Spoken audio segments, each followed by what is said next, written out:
Hello, hello, hello, hello.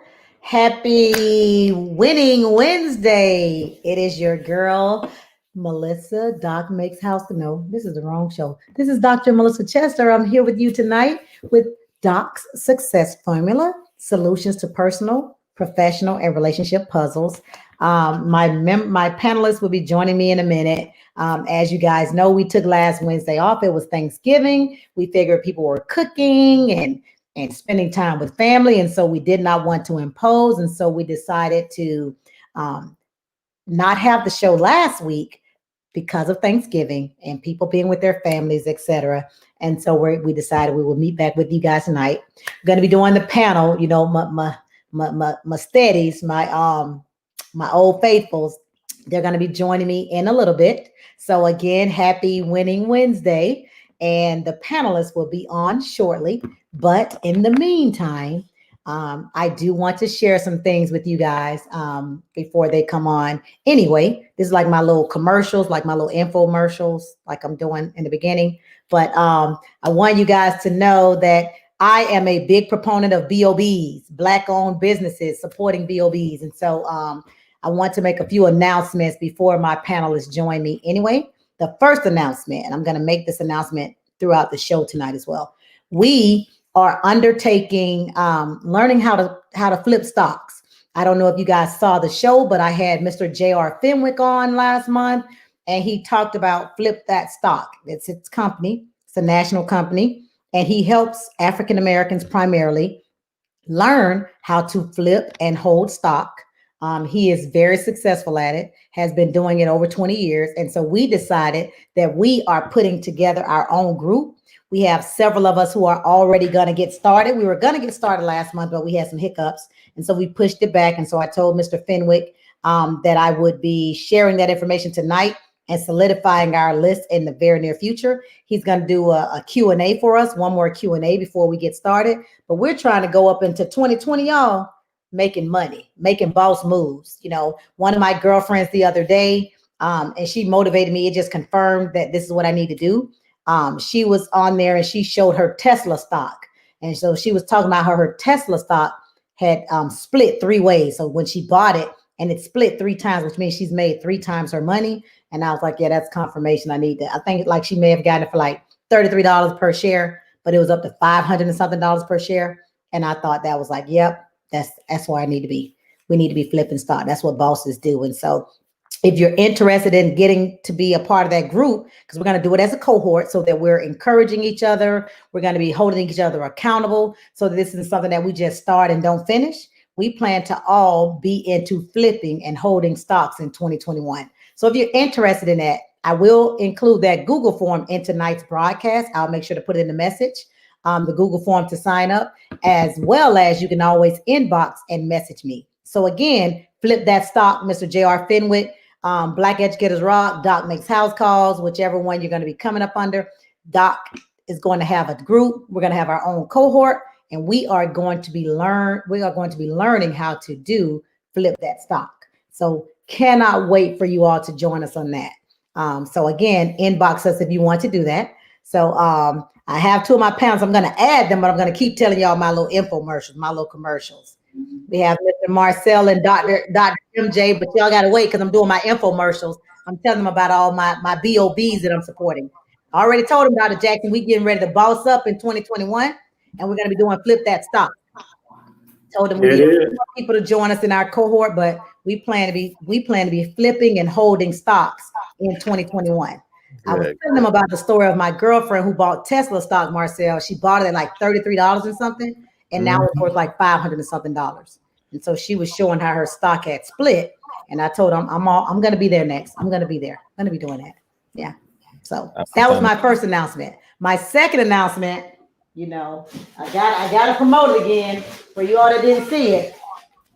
Y'all, it's the Black themed wrapping paper. This one says Black Santas Matter. That's one. There you go. There's Black Santas Matter, but that's not the hot one. The hot one for me, and she has numerous schools. Y'all, it's the FAMU. It's the Rattler paper, y'all. She has like several HBCUs, Howard, Hampton, Alabama A&M. There are several that she has. Her website, I'm going to also put in the comments. It's Sideline Mom, www.sidelinemom.com. But she has the wrapping paper. She has the HBCUs, the Black Santas Matter. She has the Black Nutcracker. She has the Black Angels, but all African American themed as well as HBCU themed. She also has, whatever your school is, she has the little tags that go with your school. So the to and from. So there's the little Venom with the to and from. She also has the stocking stuffers, like the chocolate. You see Black Santa on the wrap on the chocolates that you can put in the stocking stuffers. So again, y'all know I'm real afflicted with this thing. Again, that is Sideline Mom. So make sure you visit her website. And I again will be making sure to put that in the comments as well. And so those were my two announcements that I wanted to give you guys. Flip That Stock and Sideline Mom. Those are the two companies that I'm asking you to support. It's Christmas time. I mean, this wrapping paper is awesome. Make sure you reach out to her website and get you some of that wrapping paper. And so Tracy will be joining. Oh, last thing, y'all. Look at Santa. Look at Venom Santa. Isn't he cute? Look at Venom Santa. So yeah, she has her own custom stuff. She does all types of things. But make sure you reach out to her. And again, I'll be sure to put her website and the sign up for Flip That Stock in there. Okay. All right, Dr. Jackson and Marcel, I'm done with my infomercials. Y'all can come back. Tracy will be here in a minute, and Karen. Black folks, y'all ain't never time. So y'all come on in. I have a question. This is not relationship. This is more so a question about this is a life issue. Dr. Jack. So I was just on the phone with my mother-in-law, and she said something very powerful to me. And I want to get you guys' opinion on this. What is your opinion about loaning money? Ooh. About loaning money. Don't talk at once. Both of you. I mean, there are so many different variables to that when it comes to loaning money. A couple things: to who? Secondly, how much? Next, is that person capable of actually even paying you back?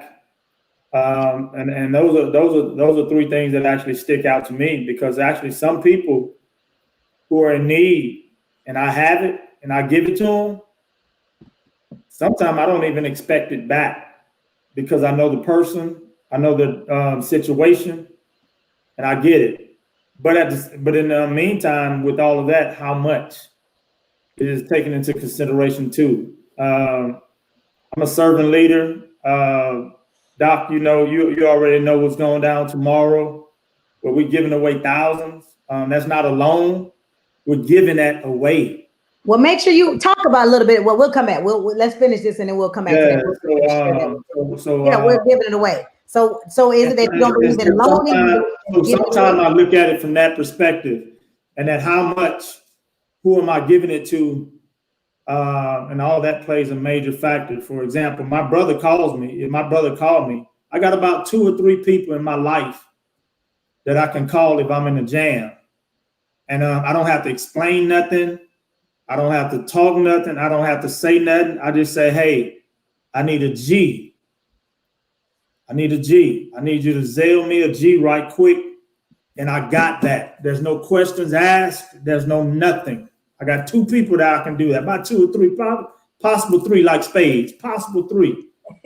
and they can do that same way with me. Yo, Marcus, I'm in this bind. Hey man, could you shoot me 500? I'll be like, when you need it. They'd be like, man, can you get it to me now? I go Zelle, Cash App, which route you want me to take? I Zelle it to them, or if you're overseas, I'll take care of that. I don't even ask when you're gonna pay me back. We got a hidden code among ourselves. Be like, hey man, I'm gonna drop that in there next Friday. I'm gonna drop that in there 2 weeks now. I don't even ask what's happening or what's going on. So situation dictates, and that's my little personal thing as it relates to loaning money. Okay. Woo. Yeah. All right. I guess I don't have to be the want to go a little crazy with it. So in the Bible, it says when you loan some money to somebody, they automatically have that slave mentality. They just like, people feel like they're indebted to you. So they just tend to want to sway away from you because you owe them money. So they feel like you have some type of control over them because they know that you owe that they owe you money. Me, if you're a real tight circle with me, and I know you, and I know your finances, and you just have a hiccup, then if I'm like real close to you, I mean, you could borrow up to 500 to almost close to 1,000 if I know you. Now, if it's just like a regular person I'm just cool with, hey, my max is $100.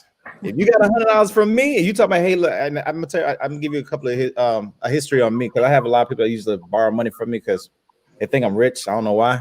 But anyway, they borrow money from me and they're like, hey, I need like $500 because I need this and that, whatever the case is. I say, well, even though I know I had the money, I say, hey, the best I can do is give you $100. That's your first line of credit with me, $100. Now, here's the reason why. And I tell them this, I say, hey, if you hustle to get $100 out of me, you can go ahead and hustle and get some more other money from other people.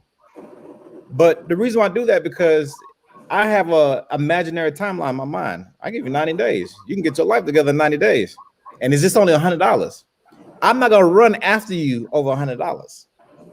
So if it gets to a certain point, like you call me, hey, what's going on, blah blah. What the case? A month goes by, like, hey, cool, what's up? Hey, how's it going? Blah blah. Hey, how's family? Whatever the case is. 2 months go by, we having a conversation. We still talking. Now, when it gets out to that 90-day mark, conversation's kind of different now. Like, I don't know why you trying to be friendly for, because you know what I know, but I ain't gonna ask for it.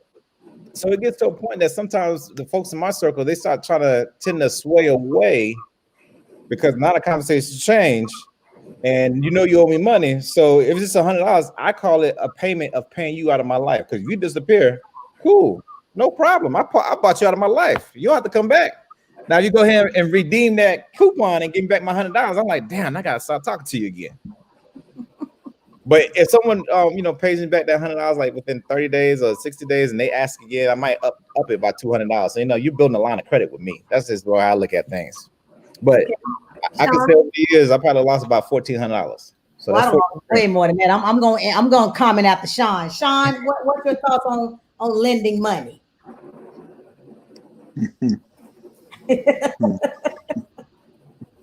You sure you want me to answer that one, Doc? Go ahead, Sean. Go ahead. I do. I got a reason for it, but I do. I mean, lending money is definitely totally different than loaning money, as they would say.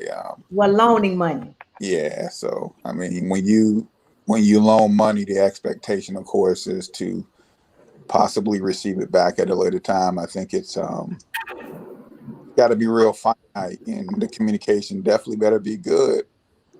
Or you wind up chasing your money, but you shouldn't have to do that. Unfortunately, if you give it to somebody, you're giving it to them in good faith, that it's going to come back. I kind of came in on the back end of this conversation, and I'm sorry I'm late, Doc, but I was a little tired, a little workout, so I got out the shower and just hopped right on. Okay. So, well, I got to say this about loaning money. I'm like Marcel. If you ask me for a loan, I'm probably not going to get it back, right? And there are very few people that I expect to get the money back from. And so most times when I'm quote unquote loaning money, I'm really like, as Dr. Shantara said, I'm pretty much just giving you the money because I don't really expect to give it back. But there are so many people who have quote unquote borrowed money, family, close friends, etc. And then you never hear from them again. Like Marcel said, initially they start off being kind of friendly and they just disappear. And then they act like they mad at you because they borrow money from you and owe you, and then they get an attitude with you. Well, the expectation is for them to never, that you're not supposed to say or basically show any kind of precedence to that money being returned. That's when the anger or the negative vibes come from them, and you kind of look at them like, hey, I didn't get that vibe when you came to me expressing the need for the money, but all of a sudden now you're angry because, first of all, I shouldn't have to ask for my money back. It should be a gift. Yeah. But now you're expressing all the negativity and anger, and that's the part I don't understand. And at that point, you like scissors and paper. You cut, you're done. at that point. So unfortunately, and the funny thing about it, Marcel and Dr. J and Dr. Chester, it's amazing that the communication is totally fouled and screwed up after the fact. But when you initially dealing with that person, in some way, shape, or form, the communication about the money coming back is not clear at all. And the biggest thing I hear is, I thought you said. No, you didn't. No, it was like, okay, this is what you told me. This is your timeline. What's going on. But, like I said, the negative vibe's been again coming. It's destroyed a lot of friendships. Unfortunately, it's made people not, just basically stay away from one another because it brings off a negativity, unfortunately. The only advice I would give, if you can't return what you borrow, don't ask. So my mother-in-law said this to me today. She said something to me and it was so powerful. I told her, I said, I gotta say, I'm starting to show off with that one, mommy-in-law. She said, people borrow what they need and buy what they want. And I said, ooh, you said a word there. She said, yeah, I got that from my mother-in-law. So I'm passing that on to you. Because I was telling her how frustrated I was that, every time people ask me to borrow money, Sean, I never get the money back. And then you got an attitude with me. I'm really trying to understand. And you always borrowing money. Like it's the same, sometimes it's the same people. Like you will borrow some money the first time and didn't pay the first money back, and you will come back and have to borrow some more money. Oh, what gets me is when they say that, damn, it's nothing but $100. Well, wait a minute now. It meant a lot to you. That's part of my this is how I break down to people. I said, let me break down what this $100 means to me. Okay, at the time I was I was making about like close to like $47 an hour. I said, so for 2 hours, I had to deal with nonsense from my subordinates, nonsense from my supervisor. Plus, I had to go ahead and break some sweat and all that good stuff for me to earn that $100. So yeah, it means a lot to me. But they'll say, hey, you got that money. Hey, look, I don't know why you're sweating it. Okay, all right. That's why you're no longer friends. Somebody said when you loan money to people, you lose friendships. If it's a friend, just give it if it's needed, if you have it to give, because there ain't no such thing as a loan. Exactly. And I saw that comment, and that's right on point. I actually saw somebody put something out on Facebook, and I thought it was just real interesting that they put it out there. And I was trying to figure out who it was, but I'm not gonna call it. But I thought the statement he made was like, when I gave you these $50, it wasn't no little old $50, but now all of a sudden, exactly, back, boys, that little old $50, yep. So now it's the little funky. It's the little here's your little funky. Here's your little funky $50. Yeah. They say you gotta spray some deodorant on it before you loan it out, so it won't be funky when they give it back to you. That's exactly what it was, Doc. Yeah. That's exactly what the statement was, Doc.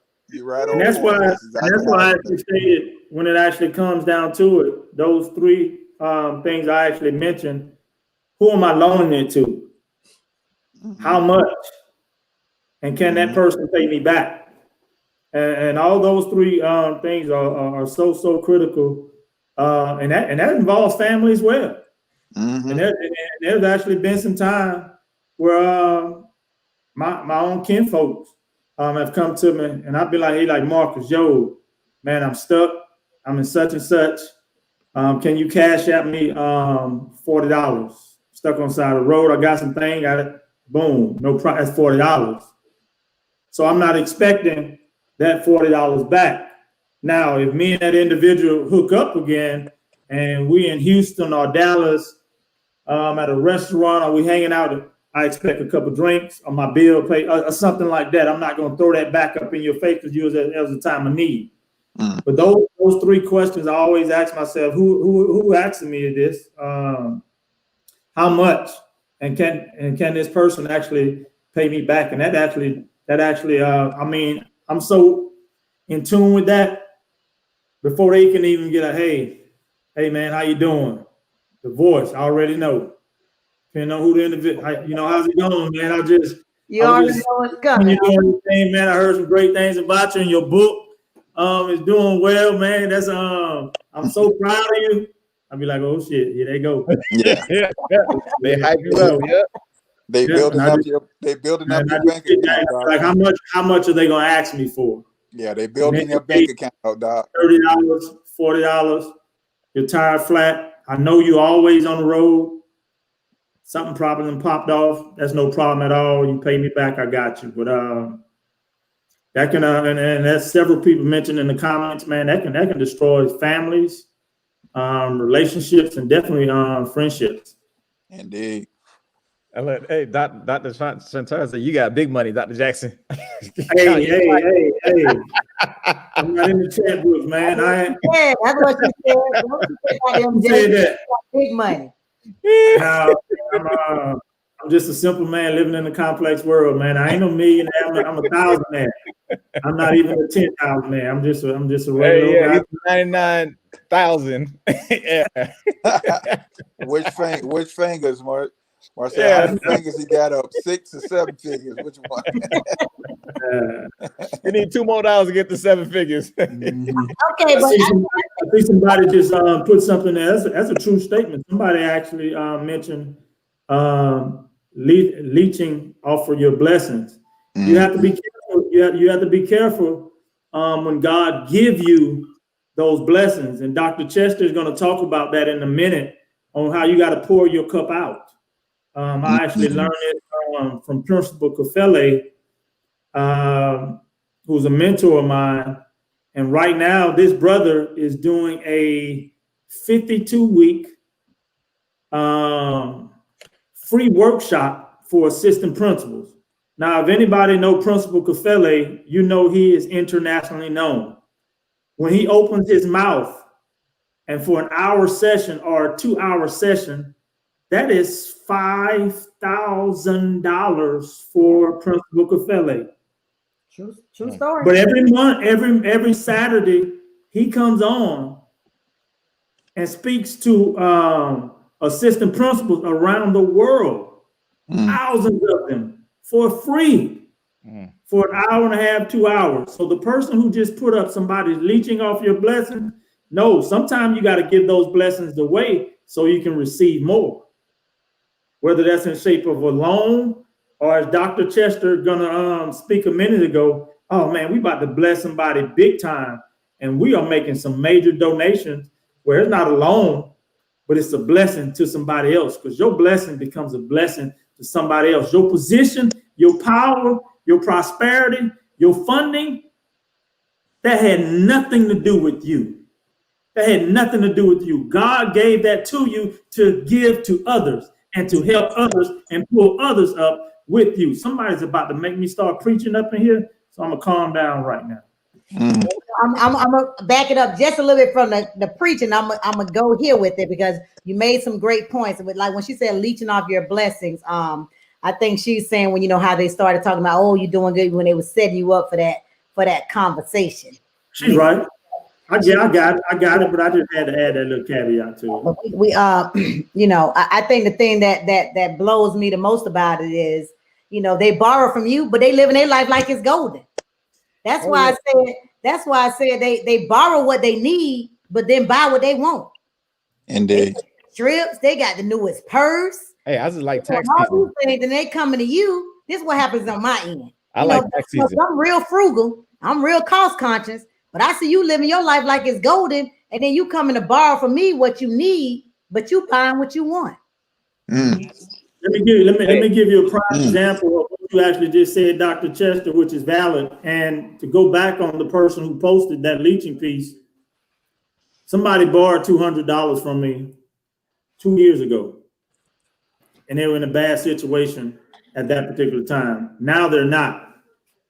So my cousins and everybody was over here watching the fight Saturday night, and this individual was bragging about how well he's doing. Just bought a $12,000 truck from an auction cash, and talked about his monthly earnings that he's doing, and actually pulled out his roll. And I gently asked him, give me my $200. Right now is about to be a problem. So that's a prime example of what you're saying. Somebody was leeching off you at that particular time, doing what they needed, what they wanted to do at that particular time. Yeah, So borrowing what they need and buying what they want. That's my only issue with it. When I mean, if it's a true need, I get it. But then when like I said, I'm seeing you out here in these streets, and you in these streets, you living. But then you telling me, oh, I know my light's about to get cut off. You think you can send me $300? But you just posted that you went and bought the new Michael Kors purse. I ain't got the new Michael Kors purse. My light's on. Oh, okay. It's just that's something that just me and my mommy in love was having that conversation right before the show, and I told her, I said, I'm gonna make sure I say that one. Stop borrowing what you need and buying what you want. It's unfair to others. So I said I was gonna use that one, Sean. Right? I like that. No, I definitely like that. So, go ahead, Marcel. All that goes into like I hate to say it, but all that goes into like a mental health type situation. What I mean by that is that everyone have different type of vices. It could be drinking, it could be gambling, and people don't realize it. Financial illiteracy could be an addiction, because you can go buy the things that you want but don't even have the money for it, because we've been conditioned to constantly get whatever we want to get right now, but then try to worry about it later. Everyone's been conditioned that way. So when we get to a certain age in life where we say, or not age, where we say enough is enough, us conscious folks start realizing, hey, how to save and start building up, and not trying to go splurge, or if I see a discount, I'm gonna get this, whatever case is, but not as much. But then the other folks, they just like, they buying all these Michael Kors, this and this and that. Not saying there's nothing wrong with that, but if you got it, get it. But if you don't have it, don't be trying to, deplete all your funds because you want to stunt for I call it a fashion cycle for the next 30 days, 90 days before it becomes out of style. I think we all, Marcel, have a need base. The problem is, what type of need base is it? I mean, we all live in a Western hemisphere, which is supposedly the richest hemisphere on this planet. And our society has conditioned us, like you said, to go out, and everything that we make, every time we go to work, every time we come home with money, this society, this hemisphere is set for you to put it right back into the economy in some way, shape, or form. Whether it's a bill, whether it's materialistic, whether it's you, no matter what it is, this hemisphere is set so the economy takes back from you what it gave to you immediately. And we are not conditioned enough, or we've been recycling where we start to find that need, but it's not necessarily a positive need. It's a feel good.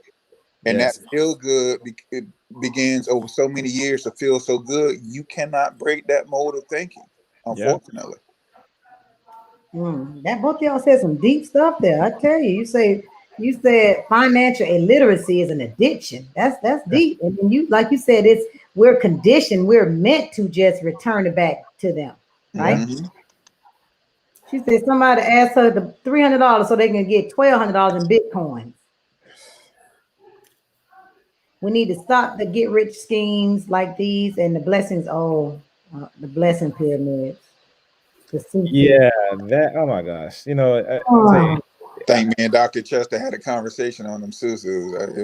Man, let me tell you something. The funny thing is, when you look back in the days, you see a lot of drug dealers back in the day. When I was growing up, I see a lot of drug dealers. That was the new hustle. Now the new hustle is scamming. Scamming.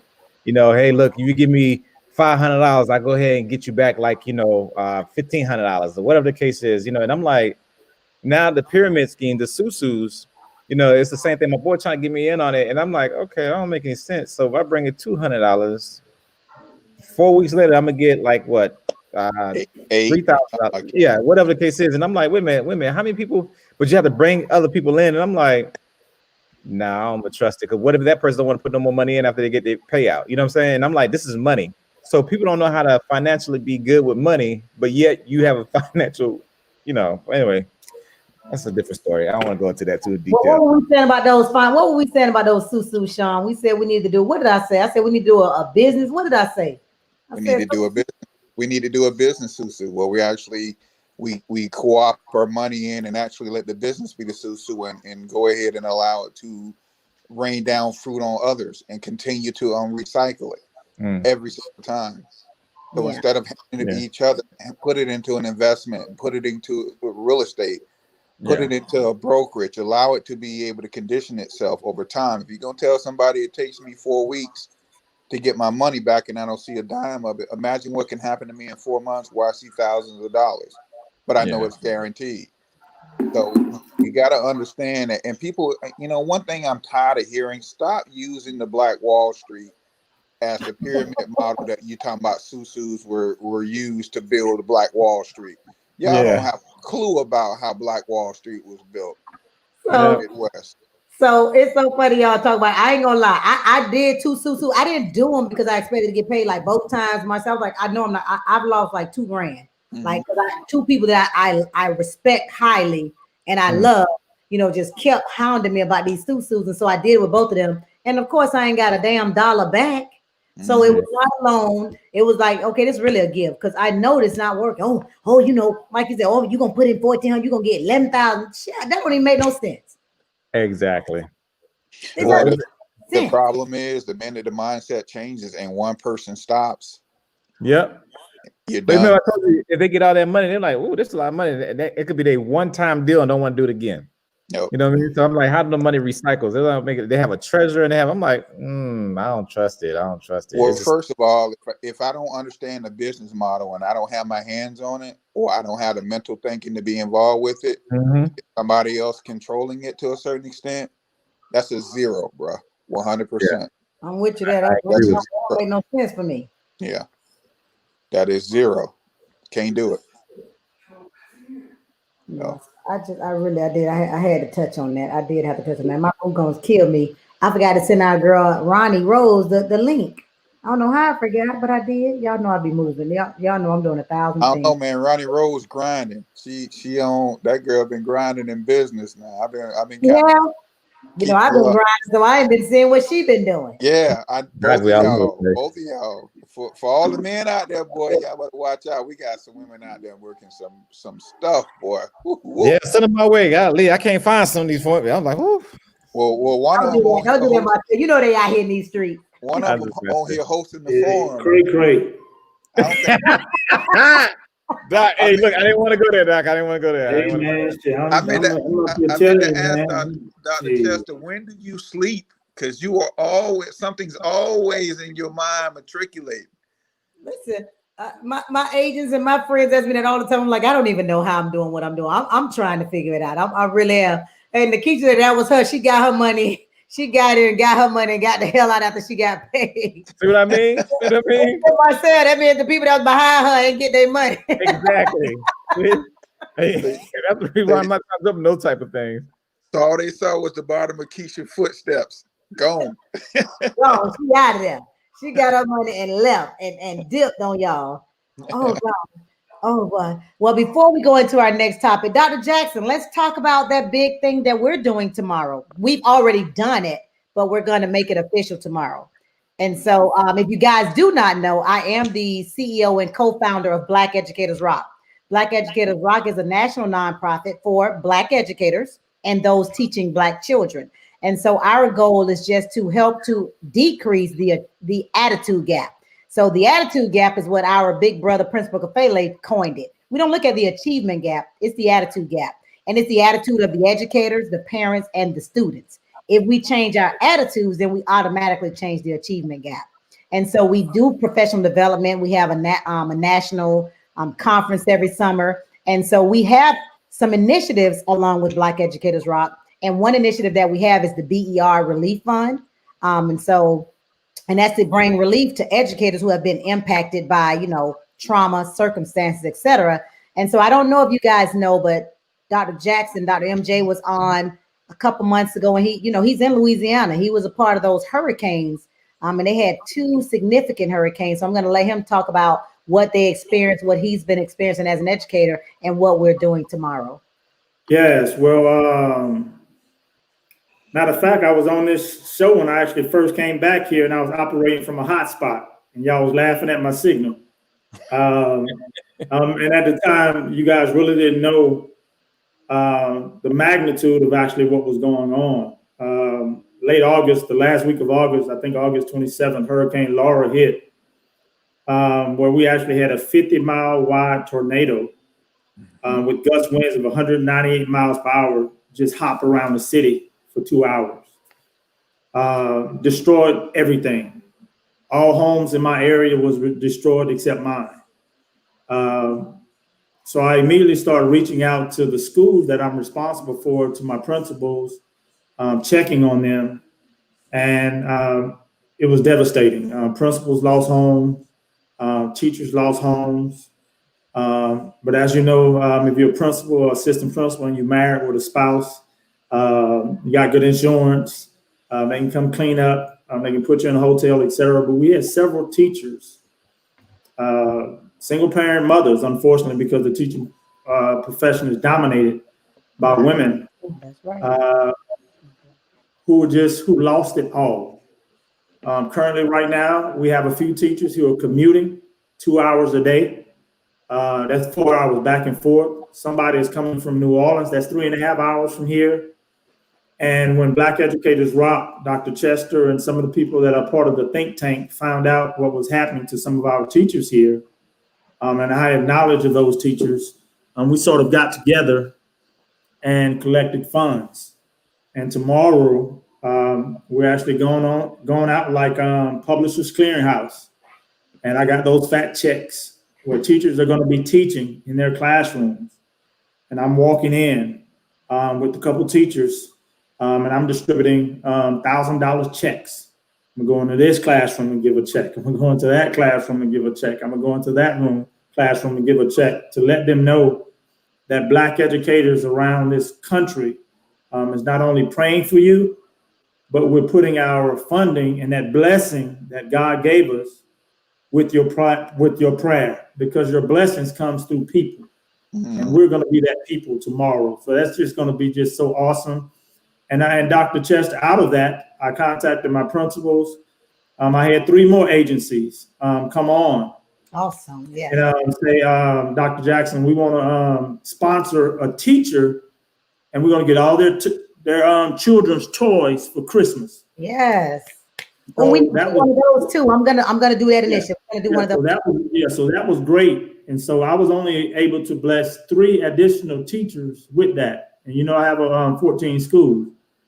So now I'm putting out a message tomorrow, soliciting businesses across this area, and I'm putting it on social media for anybody who want to donate, because I'm going after a teacher at each school who lost it all, to take that burden off that teacher, to say, hey, my kids are going to have a Christmas this holidays, in spite of all we've been through. So I'm just excited about that.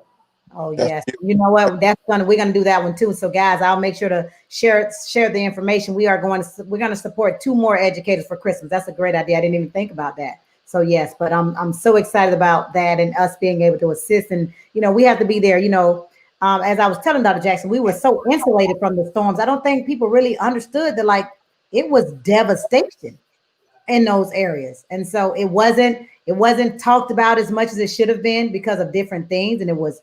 We didn't really hear about it. And so I think people just didn't really understand. I think Dr. Jackson mentioned, one of the educators literally was sleeping in their car, guys. Oh, yes. Wow. 4 kids Damn. For 4 days. You have kids currently right now that are sleeping in their homes. A tree is on one side of the home, and but the other 2 rooms are okay. I met a student the other day who recently was able to be put into a hotel, but they were using the generator from the battery of their car to operate the fans. We got kids living in tents. We got families living in tents with a generator. And this is recently in the past 2 weeks, where 2 kids at the school were talking about, and one kid lift up his legs and say, hey, we're still living in tents, but the mosquitoes get real bad at night, and his leg is just ridden with mosquito bites. So they're glad to be at school. Yes, we still have the COVID issues going on, but these 2 little Black boys was talking about how glad they're able to be at school because they have air.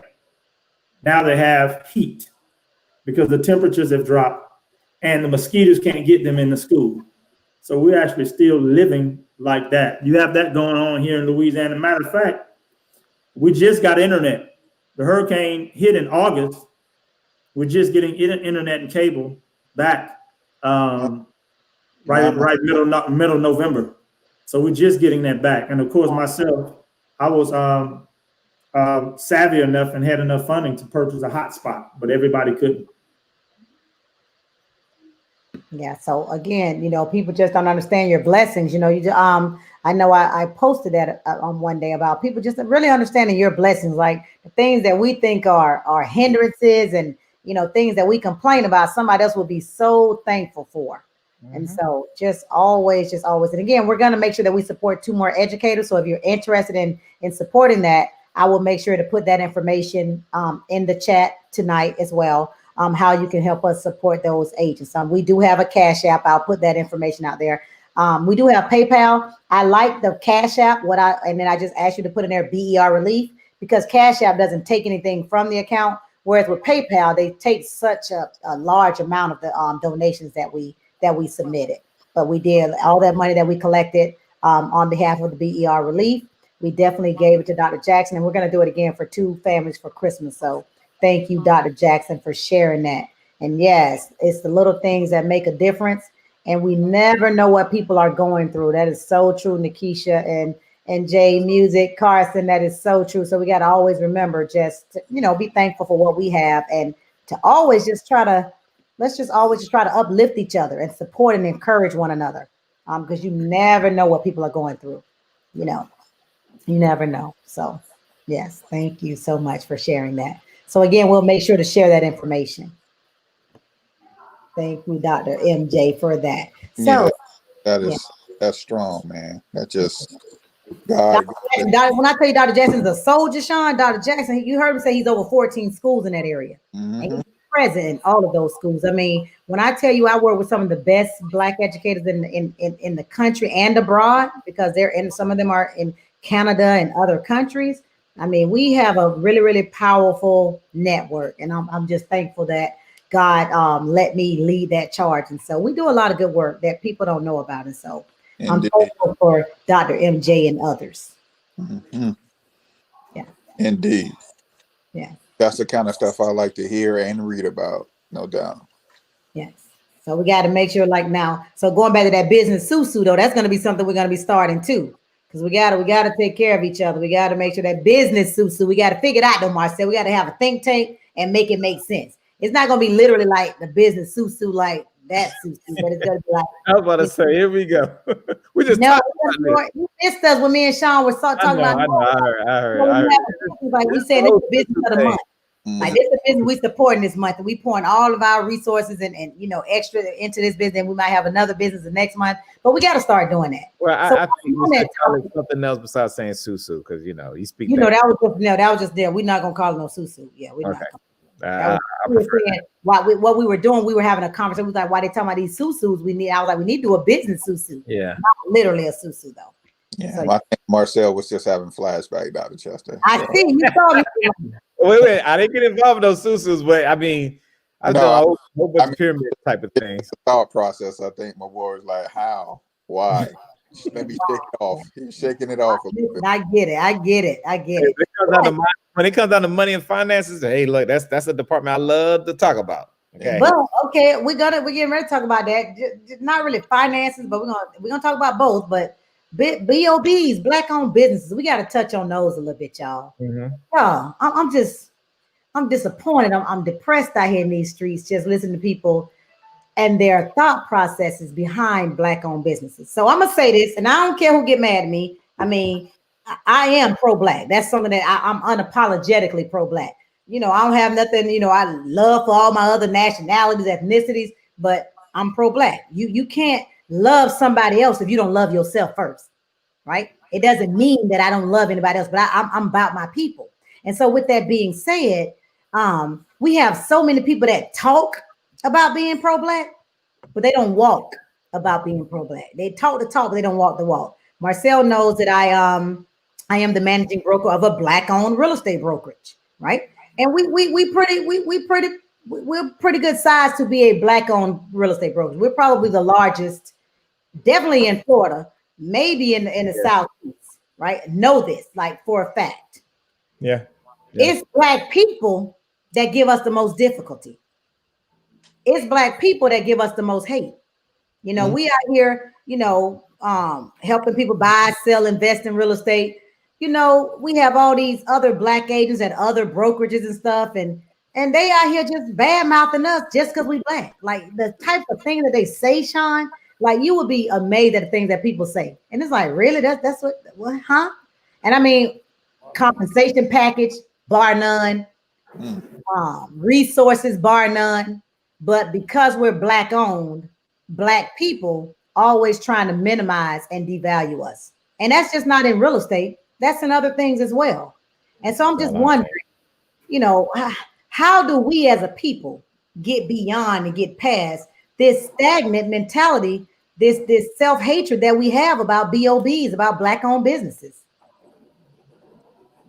Whew, Lord have mercy. You know, You just man, really it's a behavior. That's the thing. It's a behavior thing. You know, when you go back to I keep bringing a little bit about history. When you go back to the King days, you know, like when King was fighting for segregation, it wasn't about segregation, like, you know, merging everyone together. It was like, hey, look, if white schools have good books, black schools have good books. We still keep everything separate.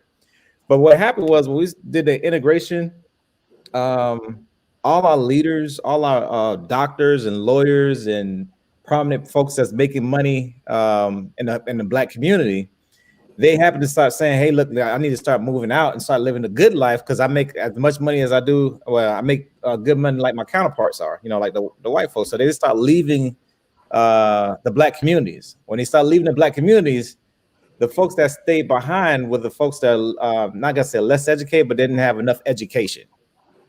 So then they had that mentality, like, you know, they still have black businesses, but then they have a lot of poverty, a lot of people that can't afford anything, so they start breaking into stores and all that good stuff, whatever the case is. But that mentality has been shaped for over 50 years to like, okay, you know what? Yeah, I support black business, but I'm gonna go ahead and rob this business as well. Okay, you know what? Damn, I don't like these services, but I go to this area, this service is better. And they put that in categories saying, you know, dang, black businesses is not all that. So it's a systemic issue that happened a long time ago, and it's like in program in a lot of people's mind. Like, okay, let me go to this business, or I don't like their service. Let me go somewhere else instead of saying, hey, look, I'm gonna support you, but there's a couple of flaws I see in your service. These are good tips I should give you. You know, let me help you out how to enhance this customer service because you know I've been there, or you know, these are a couple of things I noticed, and I still want to support your business, but I noticed these issues are going on in your business. You know, but anyway, it's a systemic issue, if that makes sense.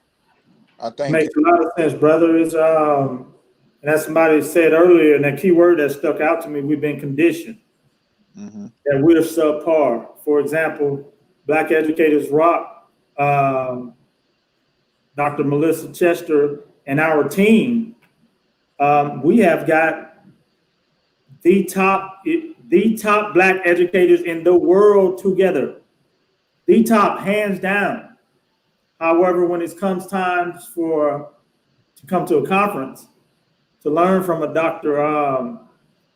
Chika Kua, or Marcus Jackson, or someone who has done the work firsthand that can give you strategies, whether you're in the classroom, you're teaching art, music, PE, you're dealing with social emotional issues, no matter what you're dealing with as it relates to a Black child. You would not go to that conference, but you would turn around, which is only minimum fee, sometimes $50, sometimes $100. She done dropped that thing down to $75, and for the pandemic, $35. But you'll turn right around and go to Solution Tree or go to another major company and spend $500 and walk up in there skipping like you've arrived. Facts. So we've been conditioned to think that the angel cake is better than the chocolate cake. We've been conditioned that way on so many different levels. I think Dr. Jackson it falls around what's affluent. I mean, affluent is a word that's very strong. We as white people, Marcel said it, we'll have those individuals that want to find their affluency in a different place and other keep it, instead of finding their affluency with something that they build within their own culture or their own neighborhood or their own society itself. We're so busy looking for the affluent, the prestige, whatever tag you want to put on it. In that condition, me being a late 60s baby, I got a real chance to see growing up, a lot of the latter influence of what Dr. King put out there, what Jesse Jackson was still trying to push and really push for us to do right in our own communities. You know, is a chocolate cake better than a red velvet, Marcel? I don't know.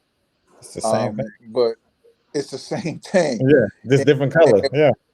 If we learn to condition ourselves to keep it right where it is and allow it to grow and maturate right where it started, because I've seen Black businesses, I've seen a Black doctor's office start in a Black community, but eventually it wound up somewhere else. And I just and I'm like, as a kid trying to figure that out, because it was there one minute and now I had to go all the way to the other side of town in a white affluent area just to go see that same Black doctor.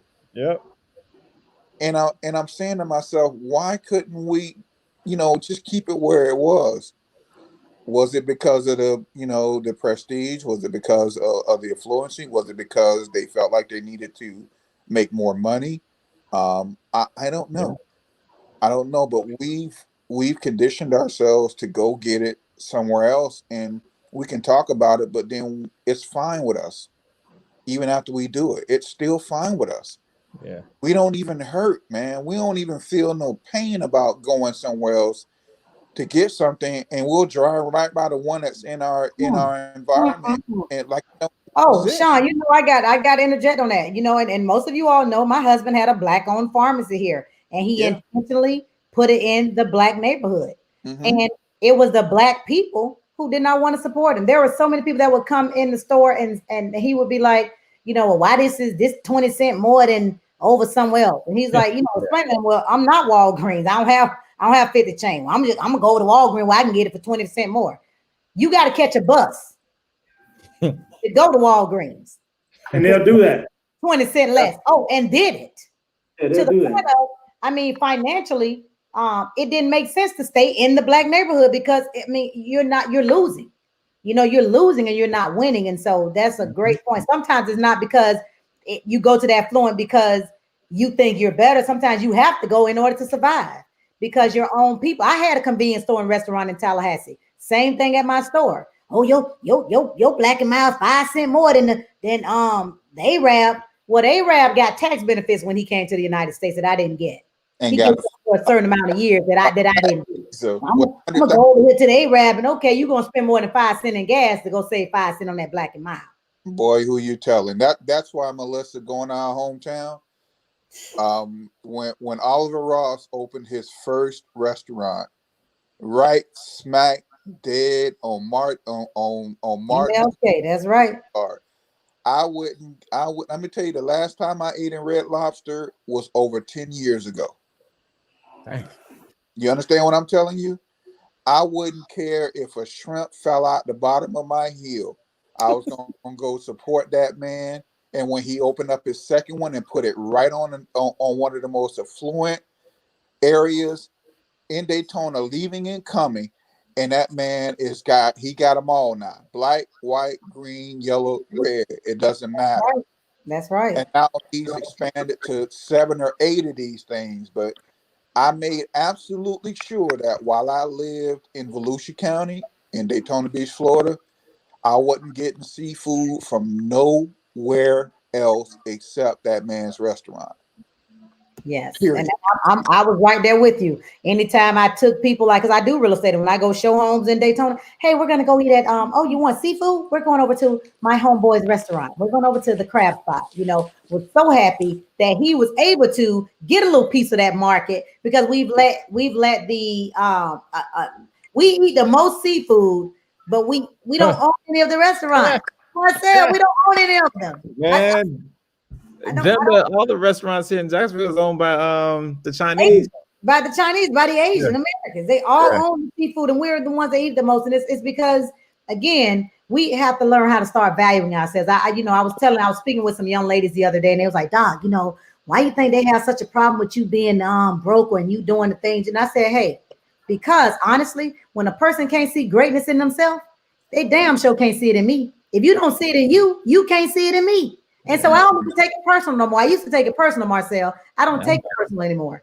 Mhm. Because you don't think that you great. So there's no way that Melissa Nolan Chester can be great because you're not great. But see, because I know I'm great, I know that I can bring on a Dr. Sheikah Houston and uplift her and praise her. I can bring on other females and not have an issue and give them the floor and support them. Because I know I'm great. And it's that self-hatred, that self-loathing, that unconscious piece that Black people have no idea about. It's so many of us don't even realize like how we don't really like ourselves. And that's why we don't like other Black folks. Yeah, I could definitely say that. If you can't love yourself, how you gonna love somebody of the same color and skin that you have?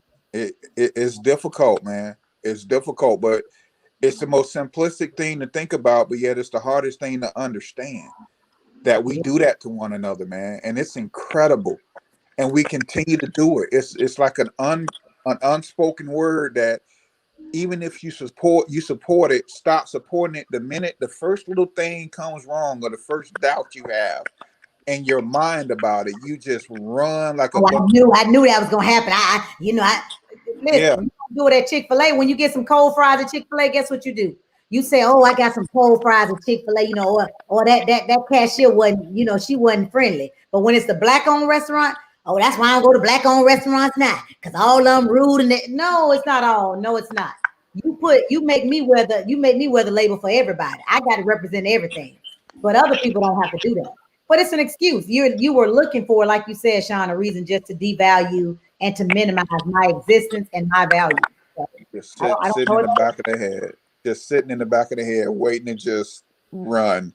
And it just doesn't make sense to me, man, because somebody said in one of our forums some time ago, this is a time that we need to step up and support. What does the word unity mean? What does the word unite mean? What does the word stand together? Well, that means stand together on all those principles within your Black community. Go Black. I don't care who you are. Go Black. Stay Black. You've been Black, but damn, you act like you're white. I'm sorry, but that's just the way it is. And maybe some people not gonna like what I say, but it is what it is. And I can tell you right now, I don't have any qualms about losing some of the friends that were so-called friends when this pandemic hit and all the shit hit the fan. You really show what color you were, and bye-bye. Have a nice life. I really Tony, what's up, man? This is the time. What's up, TG? Omega Sci-Fi. This is the What time up? What up? we need to stretch out Yeah. and grow. Hey, Sean, man, I know you smoked some ribs, man. Hey, you look like you smoked some ribs. You look like you smoked the hell out of some meat, man. I'm coming down there. Come on, baby boy. I got something for you. What's happening, man? Y'all talking about Chick-fil-A. What's happening? Now, we're talking about Black-owned businesses. I'm about to say, give me that number one with extra pickles. What's up, beautiful people, man? I know y'all talking about some heavy stuff, man. Atlanta always late, man. We got to come in. When somebody say, "Yeah, I'll be right there," that they about to be about 45 minutes late. You send that text, man. You like, where you at? It like, I'm 10 minutes away. Oh, Lord. That's all right, That's all right, TG. Just in the nick of time, bro. You ain't never. But I'm gonna tell you something. The reason why I love coming on here, man, is because y'all say something. I saw something the other day that was prolific, and it said, if you got 20 friends to go to the club with, and not one friend to do business with, you need to change your circle. Ooh. Think about that, man. You got all of your homeboys and all of that stuff. You go kick it, your homegirls or whatever. Y'all go kick it, gossip, get clean and everything, and you invest all of that time into getting fresh for that one day. But none of your circle is talking about building business, health, and wealth. Why? Hey, you got to look at you. At that point, I tell everybody, you the common denominator. Exactly. Shit, what's the common conversation is what I'm asking. If you ain't having that conversation before or after the club, what you really talking about? The chicks? The club? Come on, man. It's about that business, man. And if you can't hold on to that coattail or ride that toe or ride that Windsor knot all the way to the bank, I ain't got nothing for you, man. I'm You sorry. know, the funny thing is, I always tell people, I say, if I'm the smartest one in the group, I gotta change my circle for a little bit. You know what I'm saying? Because Yeah. you already gained as much knowledge as you can within that circle. So now you got to go find another circle and just be the dumbest one in the group, so you can keep absorbing more information and learning and just pick up on things. You know what I'm saying? So that's why I love these forums, because I learn a lot from all you guys on here. Well, what you do when So you trying to get people to be a part of you, be your mentor? Hey, you reaching out to people, but you say you tired of being the smartest person in your circle, and they just be, oh, I got you. They be talking about they want to help people, but they don't really be wanting to. You know what I tell people? I said, you know what? Sometimes your mentors are in books.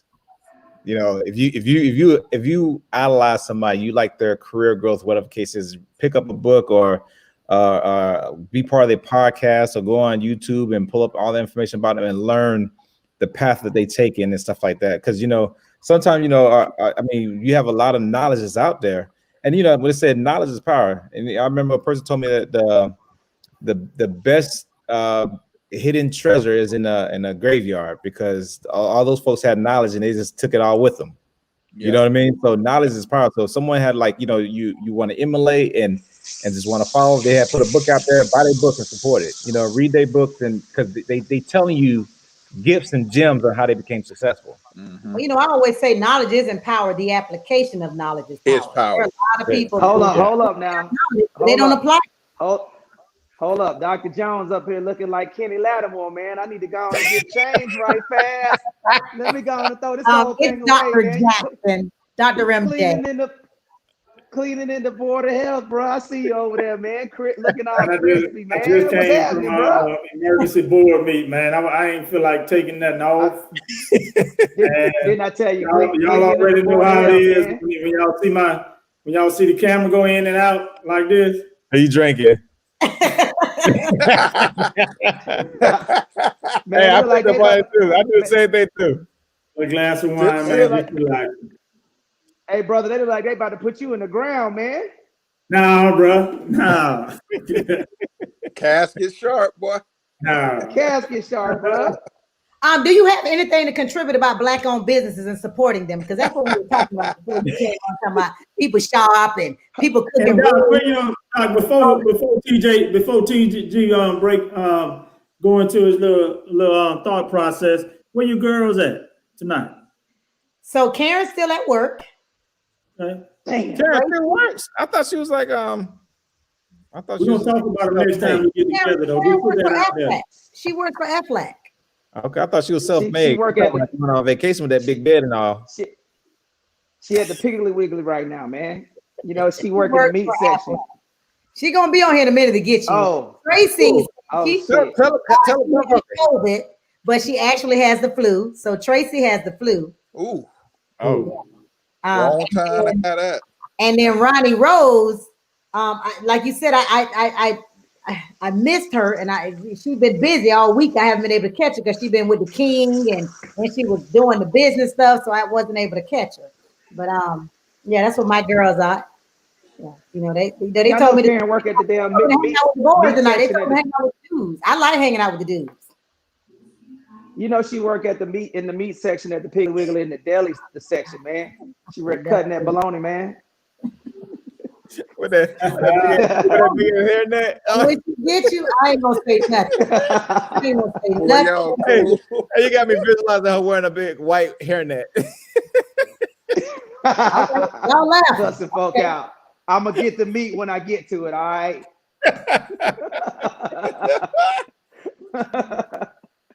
Black-owned businesses, TG. Yes, ma'am. Yes, ma'am. Hold up. So what do you want to know? Why don't we support them? Why don't we as a people? Why don't we have support for our others?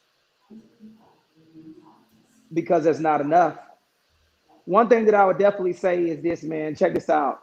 So I believe this is something, even though I'll be joking, man, I can get serious, and I want to tell y'all something. Like, everybody always talks about the protests and all of that stuff, right? But how long are we gonna march for, man? Like, you know what? The biggest way to change businesses is to start one. So in order to really get out here and make change, we got to get more police officers. We got to get more dignitaries. We got to get more people. People be asking me about my political stance and can't even tell me who's in the chain of command. How are you going to ask me about politics and you don't even know who your district attorney is, or what the position is for the district attorney, or who's the assistant DA? You know, who is the governor? Who's, you know, all of those. You know, you can't talk politics based off of what you see on TV. You got to actually know these positions. So in regard to business, I'm coming in for Landon. In regard to businesses, just like he said, most mentors are dead. One thing that I learned is that if you can't find the people who don't, think about it. If you can't find the people who don't want to let you in, you let yourself in. If you can't find a mentor, become one, and you'll grow from that. Real talk. Oh, I'm already a mentor, but you know, sometimes like Marcel said, I'm trying not to be the smartest person in my crew. I'm trying to level up. I don't always want to be the smartest in my crew. Expand, grow. Yes. Yes, indeed. TG, they said exactly. Yeah. TG, the people in Daytona want to march and they refusing to march. Yeah, I'm not into the marching. I mean, the marching, you know, marching, they don't understand that marching, historically, marching it was in tandem with other things. There were other things that were going on. There were financial implications to things. And you had to give something up. Go right back to the person that wronged you and go spend your money there. You had to give something up to march now. I mean, you had to put something on the chopping block, your job. I mean, you telling me to not take this bus and I have to walk 9 miles? Hold on, man. I don't have, look at these holes in my tennis shoes. But then you had community that came together. And hold on, I got a new pair, but my old pair is the same size as yours. I'll give you my pair. I mean, we don't operate in that capacity anymore as a community. Think about it back in the day. And currently right now, I'm actually serving the poor community where I actually grew up at. And back then, we didn't have to go to the other side of town. We had everything on this side. We had 3 grocery stores. You wanted some graphic art on your shirt? Yep, we had that back in the day. We didn't have to go to the other side. You wanted to go to juke joints, you want to go clubbing, you ain't have to drive nowhere. It was right there in our community. But I think somebody said earlier, Marcel, Black Flight. And it's our generation that did that. We got a little money, we got big time, and we out. And we totally forgot about our community. And just unfortunate for me, the stars lined up right for me even to come back here. And one of my mentors, my best friend dad, told me, who was an advocate in his area, he said, if you ever get a chance to come back home and do what you're doing in Atlanta here, do it. And I was able to do that 3 years ago and turn the schools around. We got the momentum going. Unfortunately, it's the end of the 3-year contract.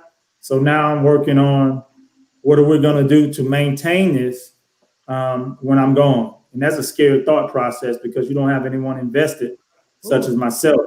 Last spring, we had the death of 4 young boys that I mentored at my high school that I went to.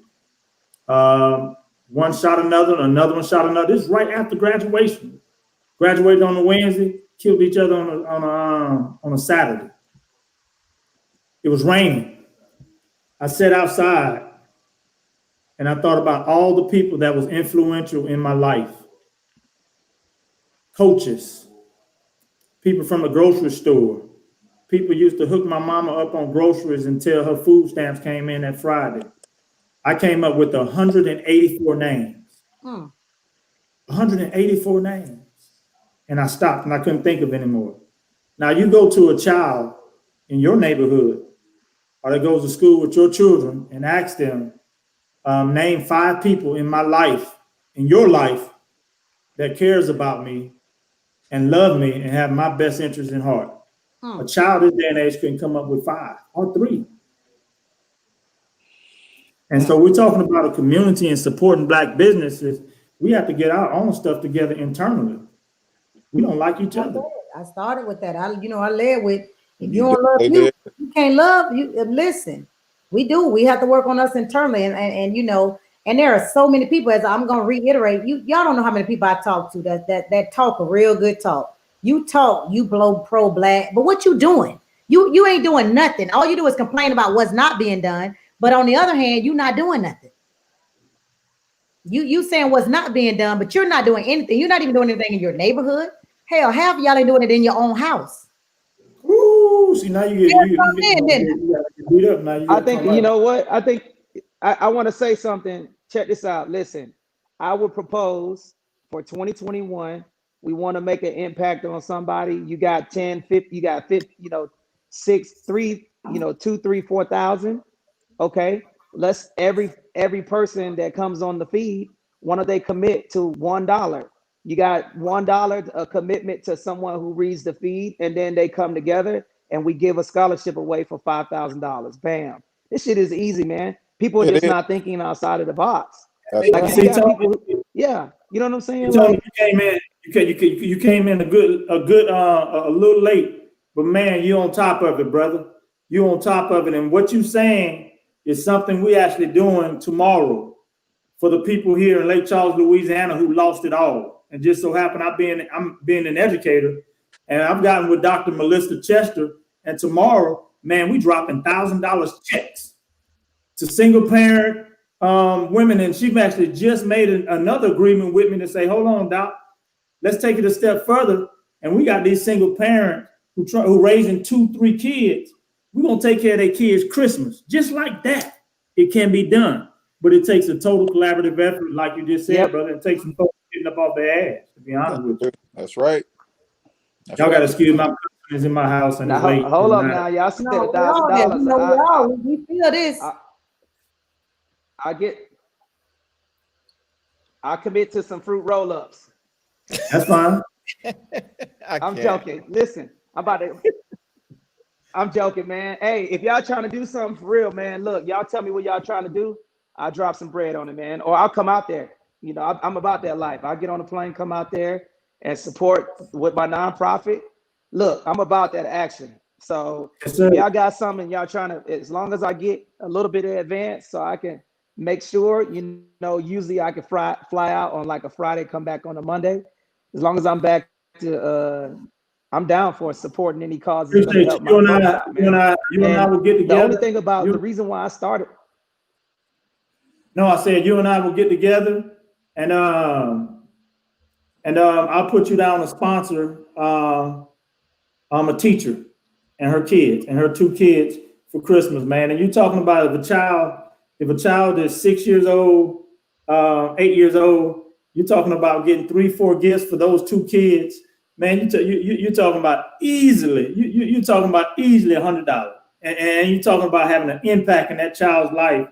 And for you to be willing to Yep. possibly come down and fly to Houston, which I'm 2 hours from Houston, or Lafayette, an hour from here, and for you to come from California and say, hey, here are these wrap gifts for your child, and you don't have to worry about no Christmas. I got you. I just wanted to let you know. Bruh, you think I'm playing? I will get on a plane and I will be in Houston. Yeah. Look, give me Like I said, give me we're 10 gonna- right now. Listen, check this out. Give me 10 fam. Look, right now, listen. Give me 10 families that need support for Christmas. Or listen, it's a lot of people that depend on that's not in school right now. Another thing that we ain't thinking about, it's a lot of people who depends on their school lunch and they at home right now getting abused and stuff, dog. So look, if there's families out there that are needing something, or y'all know somebody who needs some stuff, like really in need of some stuff, man, school books, computers, whatever, like that type of stuff. I'm about that action, man. What's the number you just said? What's the number you just said, Tony? To 10. What 10 I families. said? 10. What was the number I said earlier that I need? 10. 10. 10. I said I got 10 families that don't have nothing. They're sleeping in tents. We did. And I want to do something for their kids for Christmas. 10. That's all I said. We've been talking about that number 10 before you even came on. So we're going to get together with Dr. Chester God, and make man. that happen. So, Doc, that just lets you know how the Lord move. Because We're going to make that happen, man. people don't have a clue about I don't have to run around Yeah. on a corner and I don't have to go to the Chevrolet place to ask. Nothing against my businesses and my other folks of different nationalities, but I take care of my people, and I've come to my people with something, and my people say, I got that. That's how I operate. Yes. So we're gonna do the video and just tell Hey. them, hey, we support you all. Yeah, so we got to make it happen. Like we said, we were going to make that happen. So thank you, TG, for jumping in there with us. We appreciate I it. don't know, man. TG got me thinking about going to the hot sauce state now. Boy, you got me. Hey, thinking let's go, about man. Listen, What's the hot sauce state? I ain't playing, man. Look, Louisiana, baby. Louisiana. Louisiana. Listen, Dr. Jackson, we can come down there now. You know, we can come down and do a little group, little thing. I'm with you, Sean. Let's do it. Boy, Nah, I mean, but when I tell you it's bad down here, I mean, as far as businesses and things of that nature, I mean, you got very few businesses. You got a pizza place open, of course, Waffle House, but all the local businesses, even at the casinos, they're closing at it. I mean, it's just bad on so many different levels. And when I walk in those teachers' classrooms tomorrow, Dr. Chester, like the publisher's house, while those teachers are teaching, and walk in there and give them $1,000 check for you, $1,000 check for you, $1,000 check for you, $1,000 check for you. And this is from Black Educators Rock, people you don't even know who care about you. That's going to transform people's lives immediately. And Tony Glenn, we're going to get together with Dr. Chester and make this happen for those 10 families. And we're putting our money where our mouth at. Doc dropped $500. When I said it, she was like, shoot, boom. We got another person drop $1,000. We got people bringing in money to help people. And this is a beautiful thing, man. Y'all got me about to, hold on. Let me stop this little camera right here, man. Are you gonna wipe the tears off your I eyes? mean, Yeah, y'all got me. man, I know you. I know you. All right, Lenny Williams. Hey, Doc. Yo. So Dr. Jackson he know right now the reason why he going offline real quick, man, is because he drinking that Boone's Farm fuzzy nasal. A Boone's Farm. Boy, you. That Boone's Farm slushy, man. You got to put it in the freezer for about 30 minutes. Let it freeze up a little bit. You know why it's cheap when it freezes, man. He said, Nah, that's that, I got it the next day. oh, I can't now wait for this pandemic to be over so we can get together, do our show live. We gonna get together and have a live show. We gonna have a live show with an audience, so they're not gonna be ready for us. You Well, want that's one I will definitely get a ticket, 2, 3, or 4 tickets to make sure I get in there. We're gonna make it happen. You want to know crazy, Doc? When the pandemic happened, I wish we had talked about, like, starting to tell, hey, people, this is what you need to do to get this up in position. Because I call this the year of the reset. Like, everything been reset this year. Because if you look at it, 2020 had fast forward everything. Technology is now starting to be online. The virus did not just only hit people; it hit businesses, it hit relationships, it hit your financial status. It did all kinds of things. It did positive things and it did a whole lot of negative things. But this is the year of the reset. So by that being said, in the beginning, if we had caught this and start saying, hey, look, this is what you need to do. Start saving, start investing, start building up, start starting your own business, because we had like a little lag time where the government was allowing certain things on pause so it won't really hurt you. Now we're going to 2021, like TG says, you got to start your own business. If you're on this platform right now, on in the chat, and you don't have a business right now, I advise you to start thinking about putting your passion and move forward. The biggest problem that a lot of people have is like, you hear a lot of celebrities say, like, Steve Harvey said, you got to jump. You got some people say, take a leap of faith. You have people that says executing. But the biggest thing is, when you get to that point, just take a chance on you. Bet on you. Don't bet on the lottery. Bet on you. Everyone that you see on this platform right here, they bet on themselves. Sean bet on himself, TG, Dr. J, Dr. Chester, I did. We all bet on ourselves. And we all had that moment of fear at one point. Like, oh, damn, I got to do this all by myself. I don't know if this is going to work. But you got to bet on yourself, because the biggest thing is what I have this thing says that, the first step is that you say to yourself, like, you know what, I think I could do it, but I'm not too sure, right? And then the next step is like, you know what, I can do it, but I don't think I have enough information to do it, right? But then the third step is like, you know what? I don't think I can really do it, whatever case. And then you start all the way back to the beginning. But once you get past that third step, you know, like, you know what? I could do this. I'm gonna go ahead and take the chance. Success is right behind the corner, just like that. Now, whoever start their own business, just know. Okay, so let me can I Go ahead. go ahead. I'm listening. So I'm sorry, I didn't mean to cut you off. You Done, just, bro. yeah, Go you just ahead. made me lose my track of mind real quick. But when you start this, just know that it's gonna be rocky in the beginning because you know you like this is something new. When you start having your systems in place or things to make your business sustain, you're gonna learn a lot of things by following your face sometimes. But if you have a good mentor or you follow somebody, they can help you navigate through the waters of actually sustaining your business, making sure it operates. But go ahead, TG. TG? One thing that I definitely would say about starting a business is that if you fail at the business, it'll give you a measuring rod of what you need to do to become successful at it. So a lot of people will say, "Oh, I'm gonna start my business next year. I'm gonna do this. I'm gonna do that." But a diamond, you only see the shiny rock. You don't see the process behind it. But growing my businesses, the best part about growing the businesses was through the failure.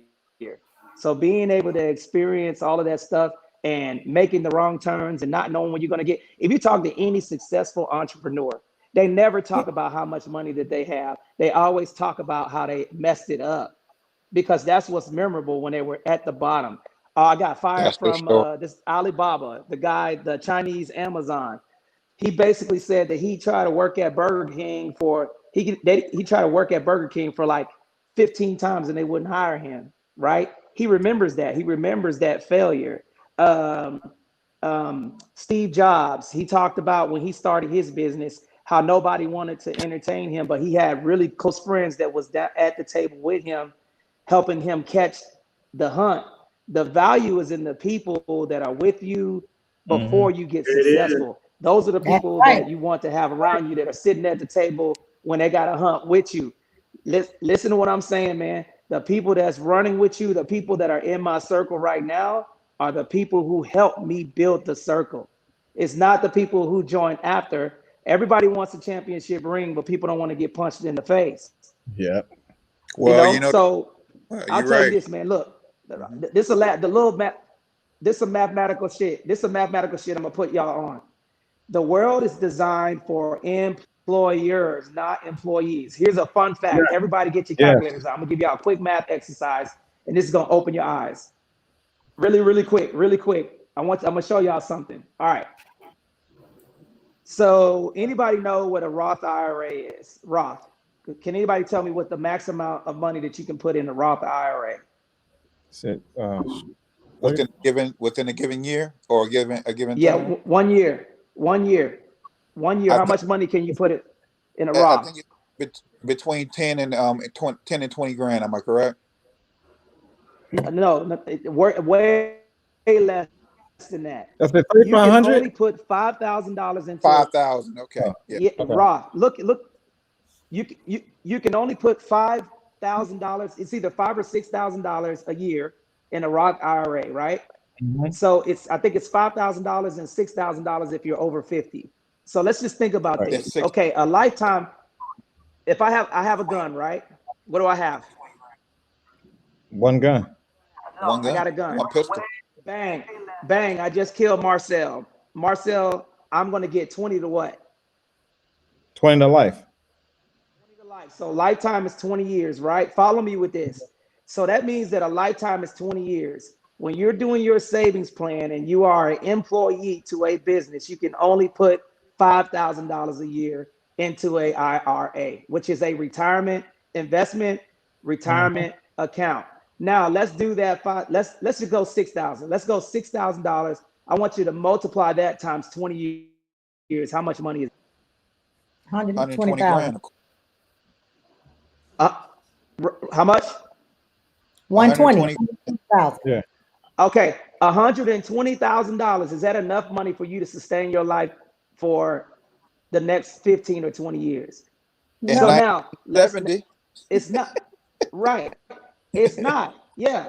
So now let's think about this. A SEP SEP IRA, a SEP IRA, you have to have a corporation. You can put $58,000 into a SEP IRA if you are a corporation holder. If you had a business, if you called LegalZoom and said, I want to open up a corporation and I'm going to pay myself 25% of my income, you can put up to $58,000 max a year in a SEP IRA.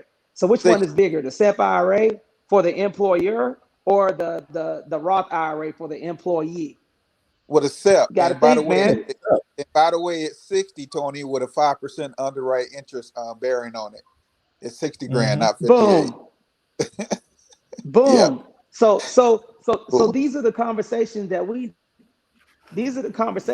need to be having, because a lot of, like, going back to Melissa, what she was saying, like, the information is out there, but the rich, the white folks, don't want us to know it because they want to keep, oh, we're going to give you this 401k. We're going to give you this IRA or whatever.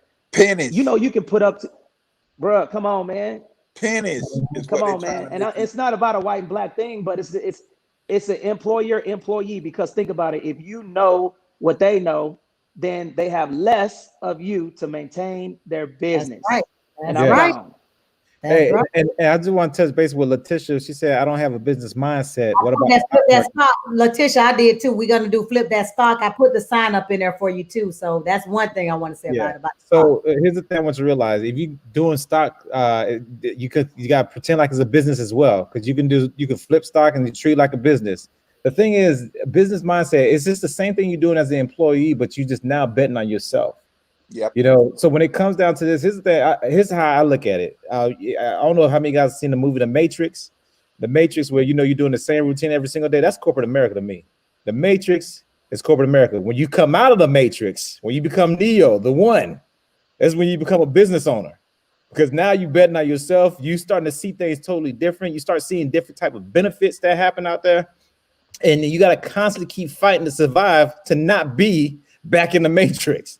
Yeah, we are the Morpheus. Exactly. Y'all that is out there, go get it. Exactly. And what was her name? What was her name? Which one? Letitia. Which one? Letitia? That's her name? Yeah, for the one that market. asked the question about the not having a business mind. Stop. Yeah, Letitia. And believe it or not, if you have okay. Hold on, TG. If you have children, you got a business mind. You know what I'm saying? If you're taking care of anything, you got a business mind, because you got to look at it. Run the business. All it is that you just creating the system to be able to run a day-to-day routine on your own and making money from it. Plain and simple. If you find your passion, then it does not even feel like a business. You're just doing what you love, and you get paid for doing what you love. Okay, go ahead, TG. You're on mute, man. You're on mute. One thing that I would say for Letitia is that, can y'all hear me now? Yeah, you good. Okay, so one thing that I could say, like Marcel was saying, is that you don't have to have a business mind to own a property. You own a piece of real estate. You put that real estate in a limited liability company. Now you have a business. If you have renters in the property, so if you got credit, you have credit that you can buy a piece of land. That's the quickest and easiest business, one of the easiest business to get.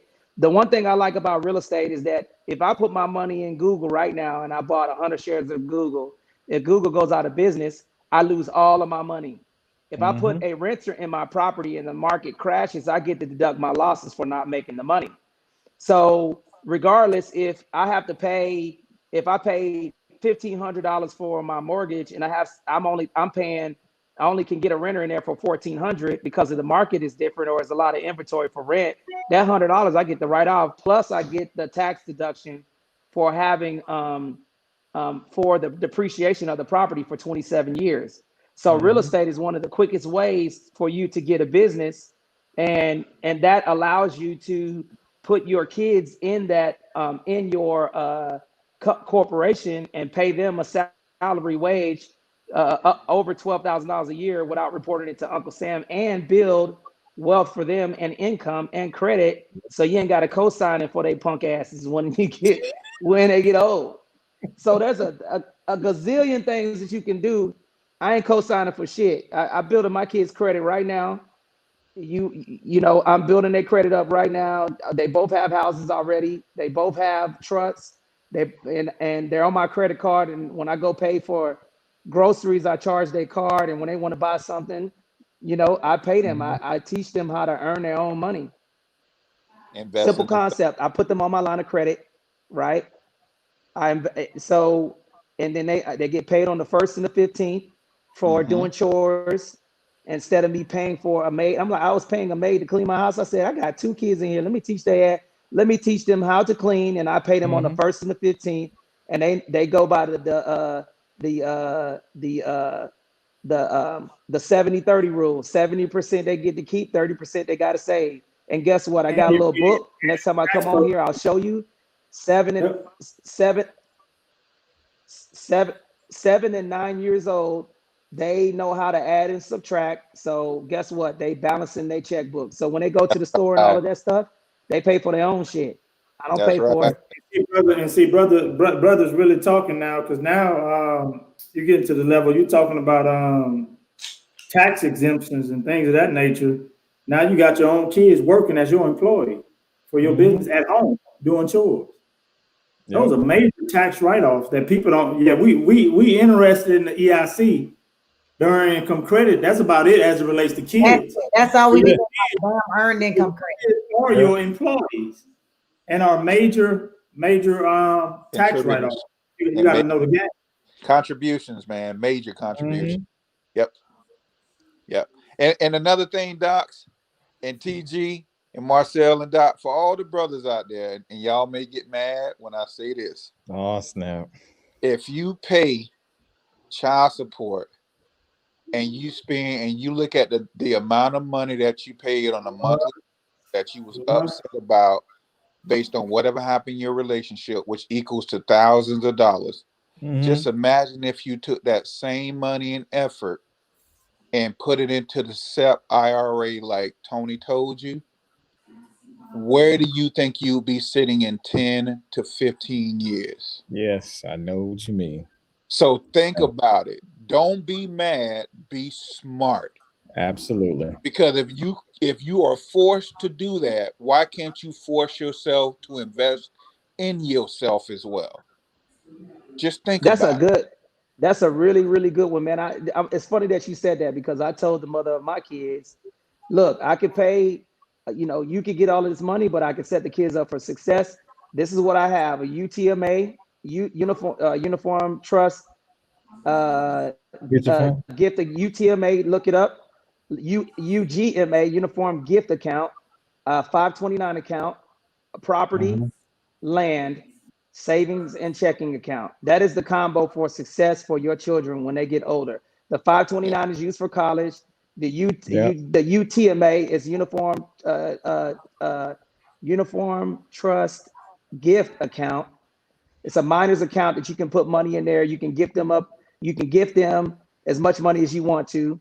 And then I put it all in the trust. So when my kids turn 18, when they go into college, the 529 could be used for room and board. If they get a scholarship, check this shit out.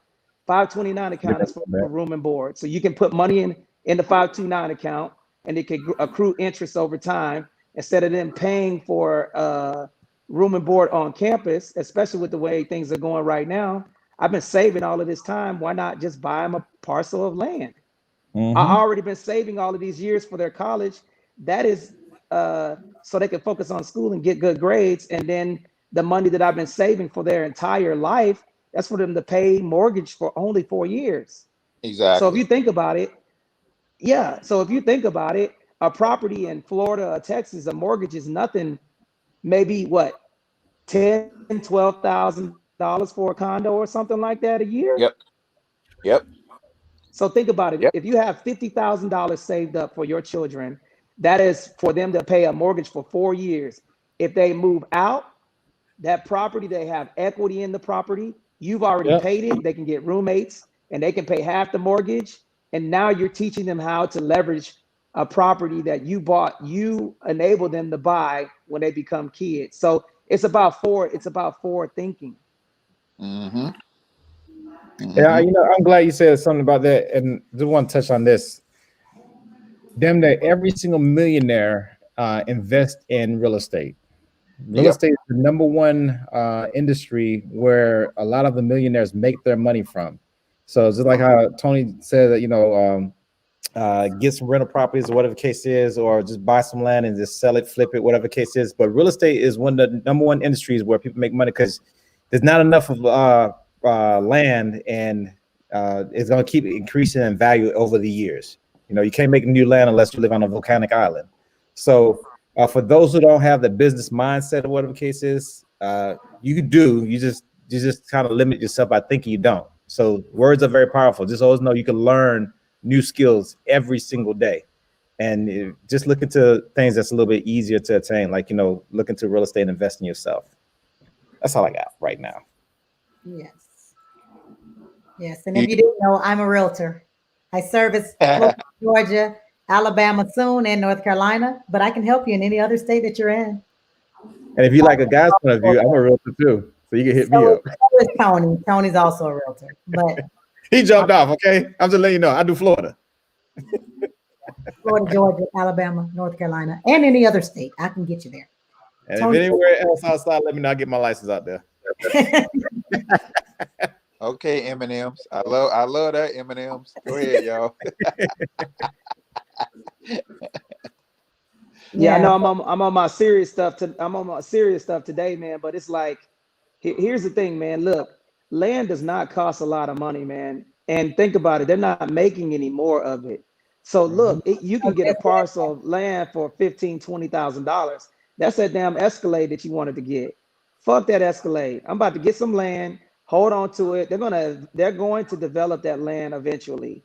So even if you pass it down, somebody's going to get that property in the future.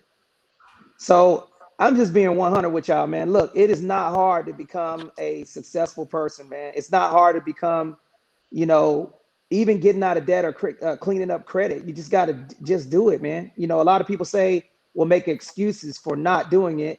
But here's an example. I have a friend of mine who told me that he wanted to get out of debt. He kept saying, man, I want to buy a house, but I got debt. And then we go out and he's buying everybody drinks. I pulled him to the side. I said, dog, you said that you want to get out of debt. You got to change your lifestyle. It's a lifestyle. You have to change your habits. You cannot get out of debt unless you change your habits. Okay, there's a book called Habit. I don't know if you guys get a chance, can you put that in the feed whenever you get a chance? Look up the book Habit. It tells you about things like right now when you guys get up, the first thing that y'all do is brush your teeth. Habit or Havoc? HAVOC. Habit. I know I'm from Atlanta. Habit. Is it 7 effective habits or something like that? As in habitat. Hold on, habit? No, habits. Like, is it seven effective habits or something? I think he's not talking about that one. He's just on my habit. Habits. Thank you, Donna. Educate share again. I'll be looking for it. First of all, I want to say, Donna, you should have sent her a private message on that one, okay? A private message, okay? That's all I gotta say. You try to start some beef right now. I'm about to put it. I name more states than you. It may not be Florida. Habits of successful people. I'm looking at it right here. The Power of Habit. The Power of Habit. It's a yellow book. The Power of Habit. We all gonna let's start a book club. I suggest everybody read this book. We're gonna all read. We're gonna read this book. The Power of Habit. This book too. The Yep. Power of Habit. I got it. Yeah, I got this book. You have it. I'm gonna get it, and then I'm gonna be ready. Power of Habit. Okay. So that's a great book, and it kind of tells you how to, really evaluate yourself and what you do. My routine, anybody would tell you if they on my Facebook, doctor would tell you, I get up, I invest in I pray, I invest in my body and my mind every day. I do that Monday through Friday, Saturday and Sunday. I don't do it, but I'm usually up very, very early, and usually before the day everybody else's day gets started, I'm already invest. I've already done a lot of things that most people are just now getting in the rat race. It's kind of like Floyd Mayweather.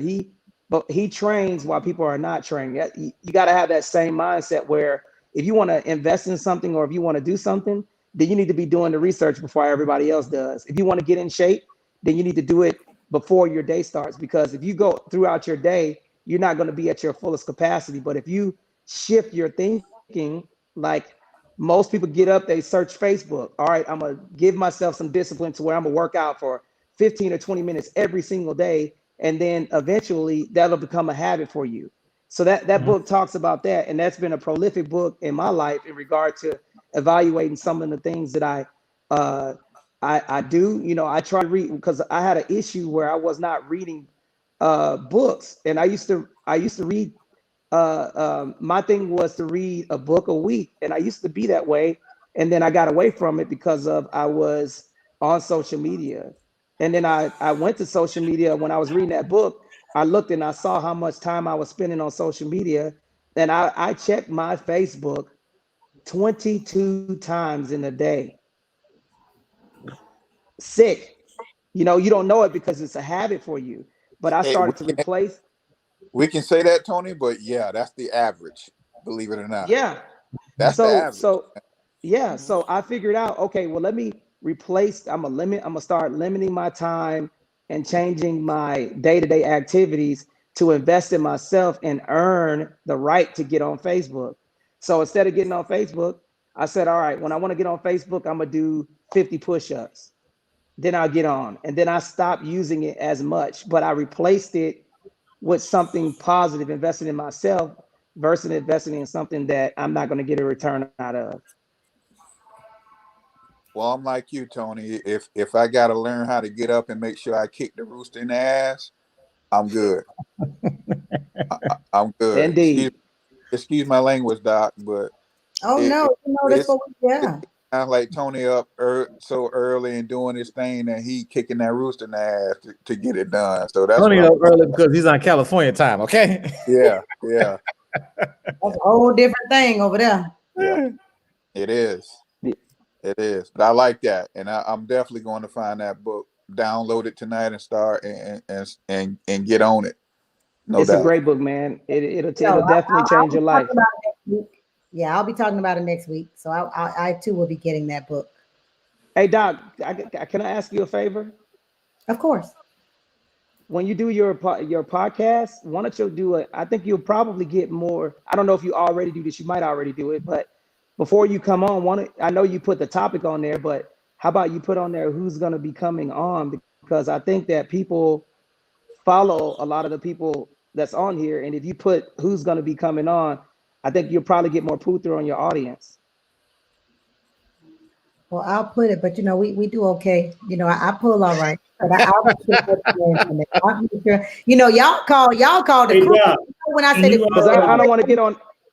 I don't want to get on there when Karen is on there. That's why. I mean, if you put if Marcel is on there, all I know is because she's not here tonight. I'm gonna tell her. Hey, Dr. Chester, are you able to be on there? Share my screen real quickly? Oh yeah. Are you share your screen? able to do that? Yep, you can share it.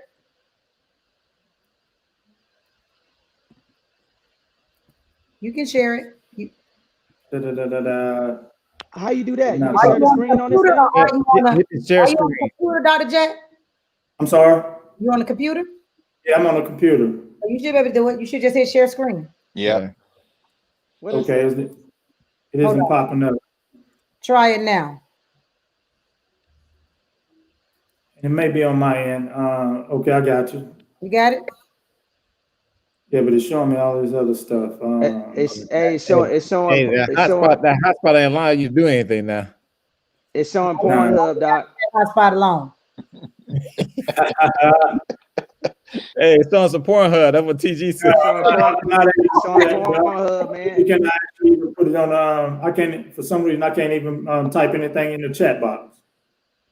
No, Right. if you're trying to show your screen, if you just go to share screen, you should Yeah, I have. wanted to share screen. I wasn't able to pull nothing up. The screen I wanted to share is not even coming up.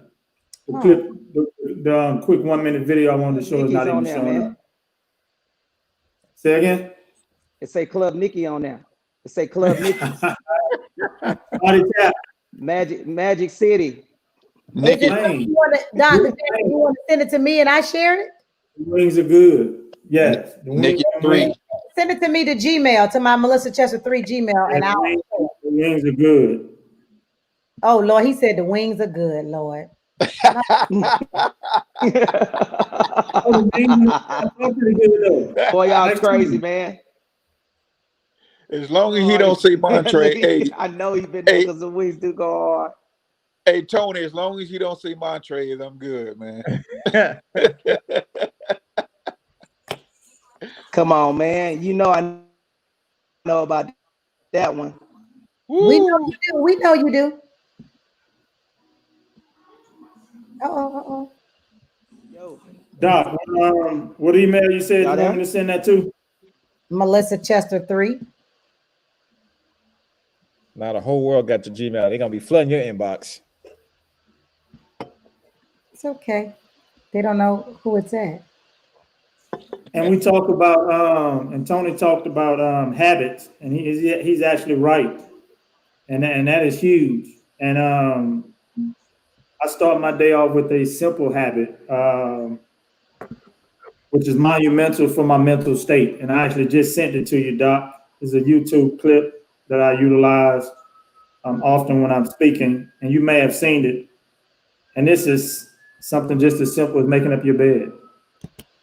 You may have seen that clip. If you haven't, I just sent it to Dr. Chester because I was unable to share it with you guys. You send it to Melissa Chester 3 at Gmail? Yeah, it'll probably be coming through soon. Okay. I'll give it a minute. Okay. What's the YouTube website? What is it? The power of making your bed. That's the name of it? Okay. Yeah. that's a good one. I read that before. Yeah, and I wanted to share that with my with the brothers real quickly. And they probably saw this link before, but it's powerful. Is But I was- everybody Women on here too. I mean, we on here too. But it's an admiral. It's an admiral. Yeah. If you want to change the world, We can't see your screen. Whoever got that up. No, that's me. That's me. I didn't share it up first before I shared the screen. Hold on. Just making sure ain't Ron Jeremy coming up on the screen. Hey, you know what, man? Hey, I want to apologize to y'all, man. I'm still in my my internet service from Next Door. Oh, that's what it is. We knew it was something. We knew it was something. That's why my internet bad. Now I'm out here in the damn. If I can show y'all, man, it's crazy out here. It's windy out here, man. What's the weather like up there where y'all at? It's cool tonight. 30s, man. 30s, Yeah. bro. Yeah, what is it where you are? Right now, like in the 50s, but that's cold for Cali. And then it's windy out here. I think we're about to get a storm. You think? Yeah, it's like really, really windy out here. Y'all keep talking. I gotta it's some of my security. You know, this little Mac I have, she trying to be all Shit. Let me close this shit up. I heard a cockatoo, something like an animal out there. Yeah, You know, black folks ain't trying to hit. Look, most people, white folks will be like, "What's out there? Hello." Kill. Gone. Hey, we'll close the door, turn off all the light, and peek out the window. Like, what was that? What was Hell that? yeah. I hear some. Look, I hear something in my house, man. I turn on all the motherfucking lights. You like that? Be in that bitch clapping like a mother. That clap on, clap off. I be in that bitch with an audience. Sorry, really? You got to clap on, clap off? I got Yeah. Alexa. Okay, that's what I said. Yeah. Alexa, come on. Hey, but Dr. Chester, we got the interview tomorrow with the American Press. And then maybe we can get together with some of the guys on here, Tony, and see how we can coordinate that to be more efficient in regards to showing. Because what I'm going to do, I'm going to take that magic number 10 and I'm going to send it out to the principals tomorrow to say, hey, give me that teacher who lost it all, and let her know that their Christmas for her kids are taken care of. And then we're going to pull our resources together. In addition to that, I'm still going to go on social media and pull from my fraternity brothers and our educators to ensure that we actually have enough for all the families and don't put a major burden on no one, although Tony can handle it all. But we want to spread the wealth because everybody should actually give a little bit of themselves, especially if you have it and you have that blessing. Yes. And not just that, look, check this out. Since that, even if it's, look, check this out. Even if it's gifts or something and y'all want to do it like this, too, man, even You guys tell me when you want me to y'all, share. man. Like, if y'all got that's a good video. Your internet going out. We hear you saying you trust us, but your internet went out. Who, me? Yeah, you said I trust you, and then what did you say? I was saying I trust y'all, even if y'all want to put it in the y'all want to call me or something like that and put it in the in like the Target box or whatever. I'll just get on and pay for it, make it as efficient as possible. Like, Gotcha. Even if y'all want to, even if there's groceries or something like that, you say, hey, look, man, I want to get some food for these families. Here's what you call it. I'll get online, pay for that stuff, man. I don't want no. This is the big thing, man. A lot of people do things for recognition. I'm trying to really help the families. I ain't trying to donate to the Red Cross and all of that stuff. These people got billions of dollars. I'm trying to donate directly to the families. Gotcha. So let me. You actually just gave me another idea, and I actually may need to work out something with the local Target here, where we can actually streamline something where you can actually just go on and actually I actually have a teacher at each school that be designated to actually go to Target to actually choose specific items, a contact person, and have a person that's represent each school and say, hey, these are items. This lady got 3 kids. Their ages 4, 3, and 7. Each one of them are getting 3 or 4 gifts. It costs $200. These are the items that we need. Boom. How to get this paid for? Boom. That family is taken care of. I think you do something like that, like I think you might do individual registries, but talk to Target about that because you could possibly do a registry where we just go on there and just pay for it, and then it can be picked up or mailed off or something like that. But I think that's a good idea. Yeah, Walmart and Target set up like just like wedding registries where you can get on there and pick the stuff that they want. Yeah, that's a good idea. Amazon is too, though, right? So it's Amazon, right? Yeah, I think so. Yeah. So, we got options. Okay, so here's the video. I'm going to show you a video. The power of making your bed. Oh yeah, I've seen this one before. Your bed every morning, you will have a If you want to change the world, start off by making your bed. If you make your bed every morning, you will have accomplished the first task of the day. It will give you a small sense of pride, and it will encourage you to do another task, and another, and another. And by the end of the day, that one task completed will have turned into many tasks completed. Making your bed will also reinforce the fact that the little things in life matter. If you can't do the little things right, you'll never be able to do the big things right. And if by chance you have a miserable day, you will come home to a bed that is made, that you made.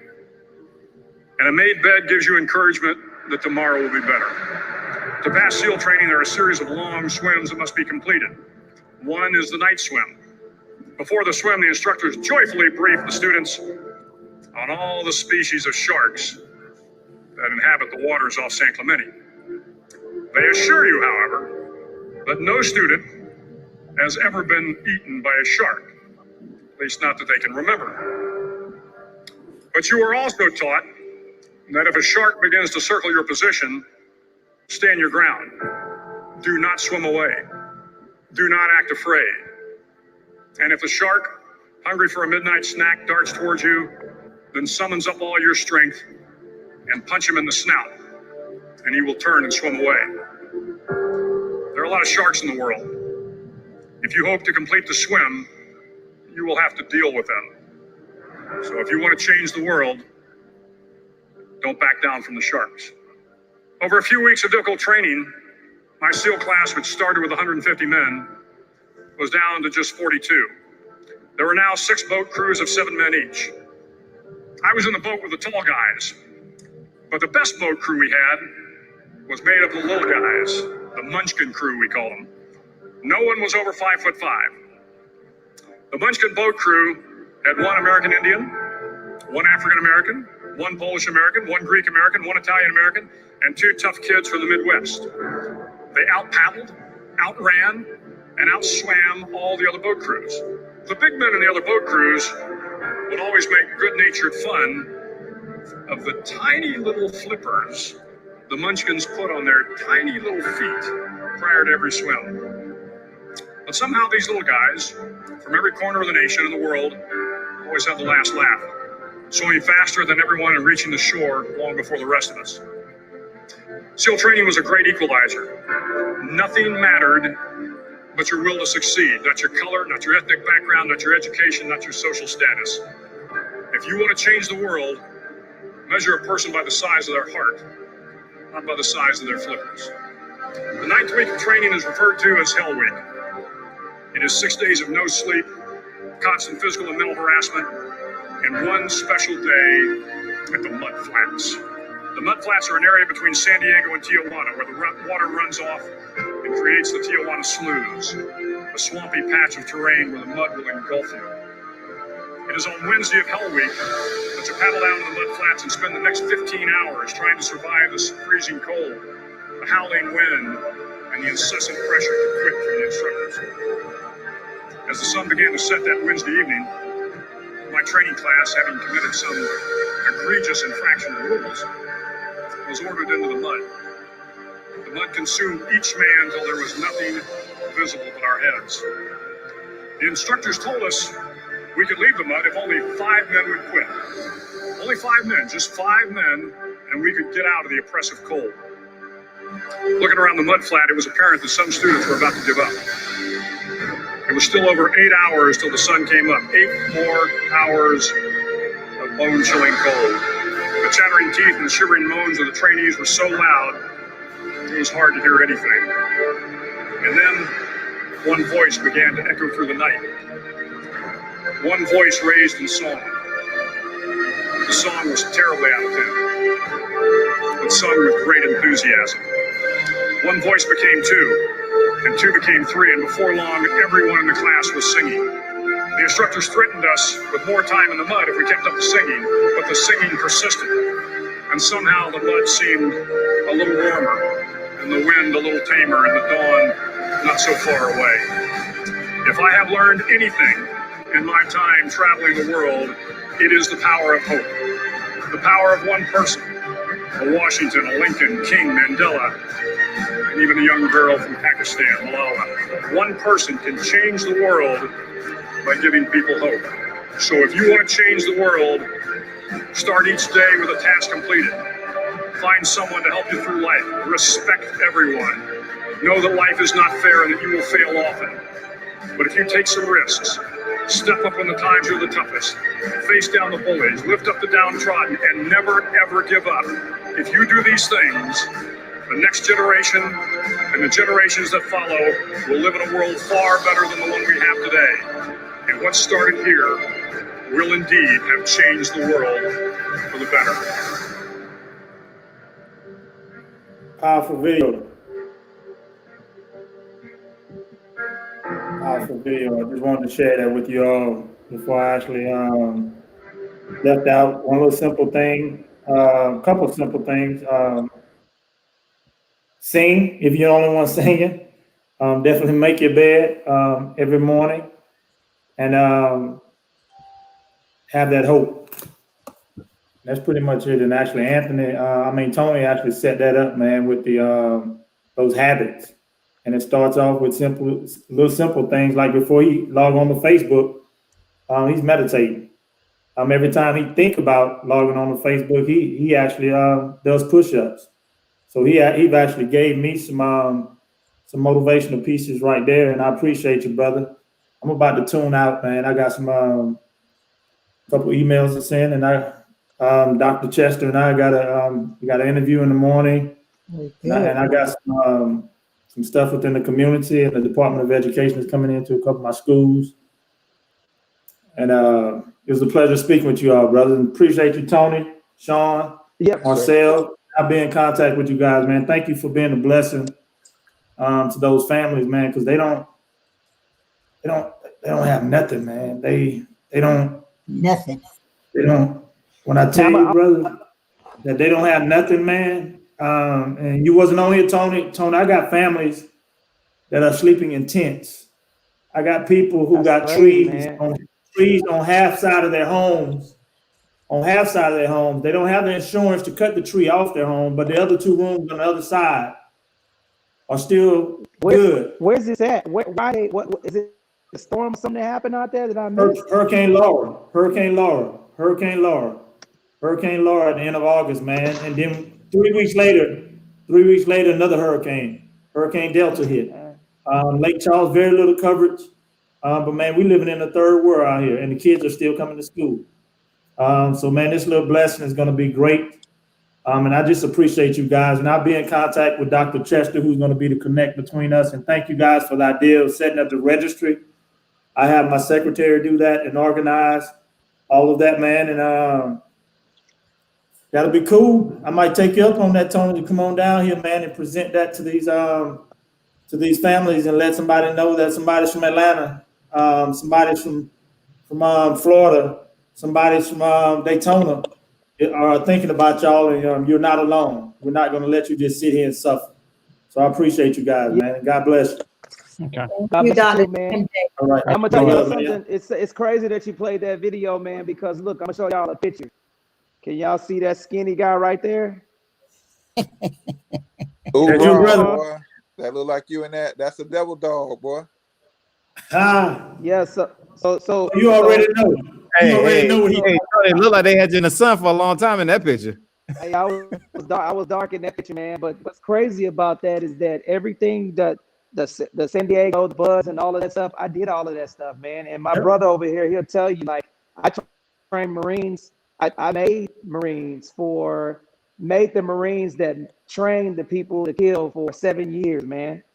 So I was at MCRD San Diego. If you guys get a chance, the hardest training that the hardest military institution.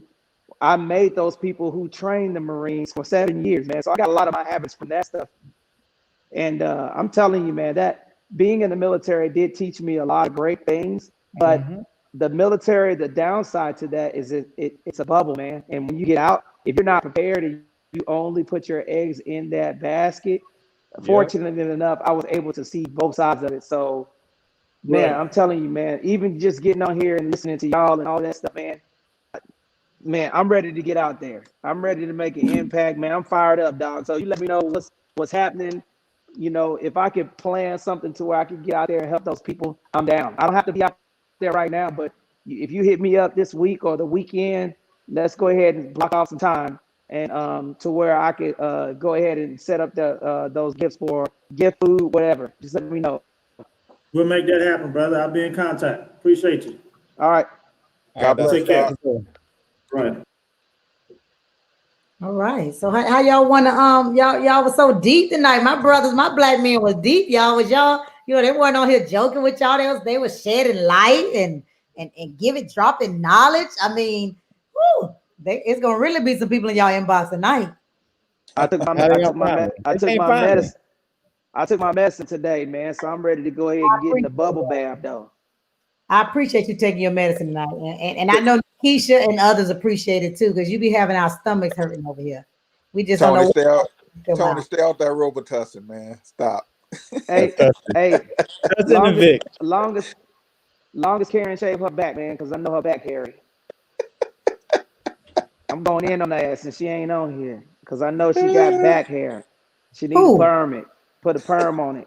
I'm not going to keep letting you talk about my friend. I'm just not going to do it. Yeah, go ahead and defend her so she can know that you defending her. But don't worry, we waiting for her. Oh, she gonna come back with a pen. Let her know I put that Hawaiian Silky in the so she can perm her back hair. It's on the way to her trailer home. I got a question for y'all before we go. You know I got to take it to relationships because y'all was all intellectual and stuff. I got to take it here. Shit, I'm about to get off. She about to talk about relationships. I'm out. Hey, look, hey, I'm out. I'm like, oh, after My we get by signal tonight with bad. the relationship questions, I'm like, I'm good. I just What got what just camera button? a couple, just a couple. What a camera button? Yeah, I know. Hey, I'm ready, Sean. I'm ready. I'm ready. Y'all listen. Let me tell you what y'all did now. Y'all don't even know what y'all did tonight, right? Let me tell you what y'all did tonight. Y'all opened up people's minds, right? You know, the mind is like a parachute. It works best when opened, right? And so you opened up these minds tonight by being intellectual and being like, okay. And so now we're so much more receptive to what you have to say, right? Y'all don't even know what y'all did. Y'all don't even see. I'm trying. Listen, y'all be thinking y'all be dropping knowledge, but we be dropping knowledge sometimes too. Yeah, I do. And so what you did, Tony, like we can really receive what y'all saying right now. So I have to ask some questions. I have to, because we so open right now. Marcel, there was one question that you and I talked about in the office the other day that we said we was gonna ask. Remember? We was like, we got to ask that on the show. It was like about. And I told you to remember because you know my mind bad. But we was like, hey, time went by. I can't remember what it was. It was a really good question. And I was like, oh, we got to ask that on the show. Was it about?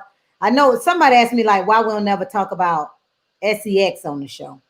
And oh man, I gotta go for real. No, they just I'm asked out. me.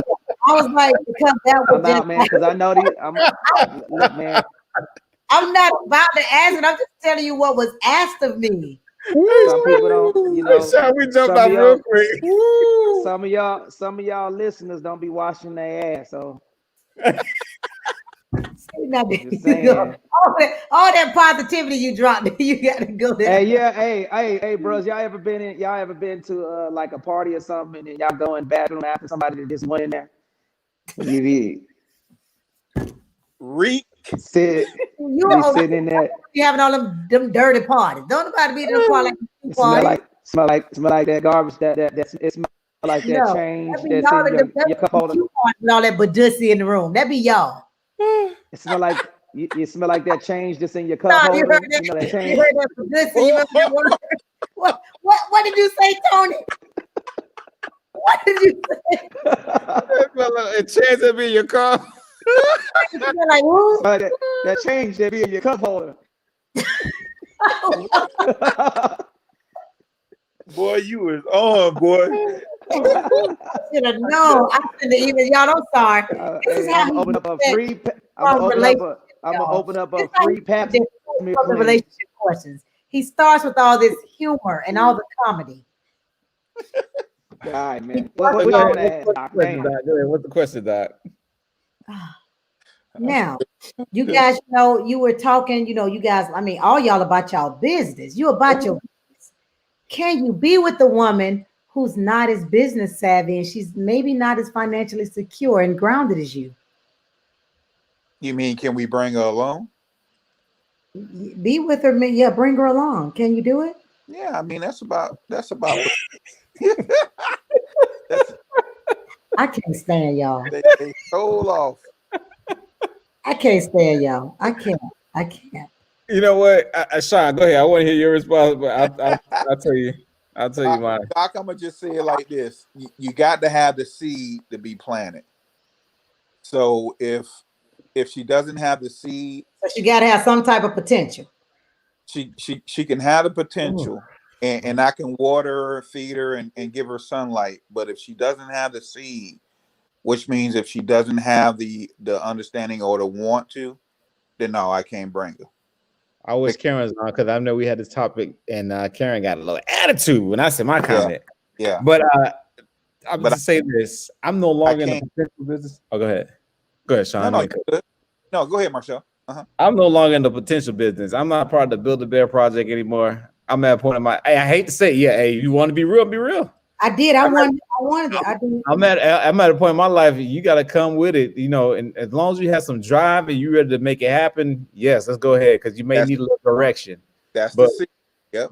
But the potential, you know what the potential is to me? I'm building you up for somebody else. That's what I see potential is because it look like there are a lot of potential women I had dealt with before and they didn't work out because they didn't believe in themselves enough, and I had to keep pushing them.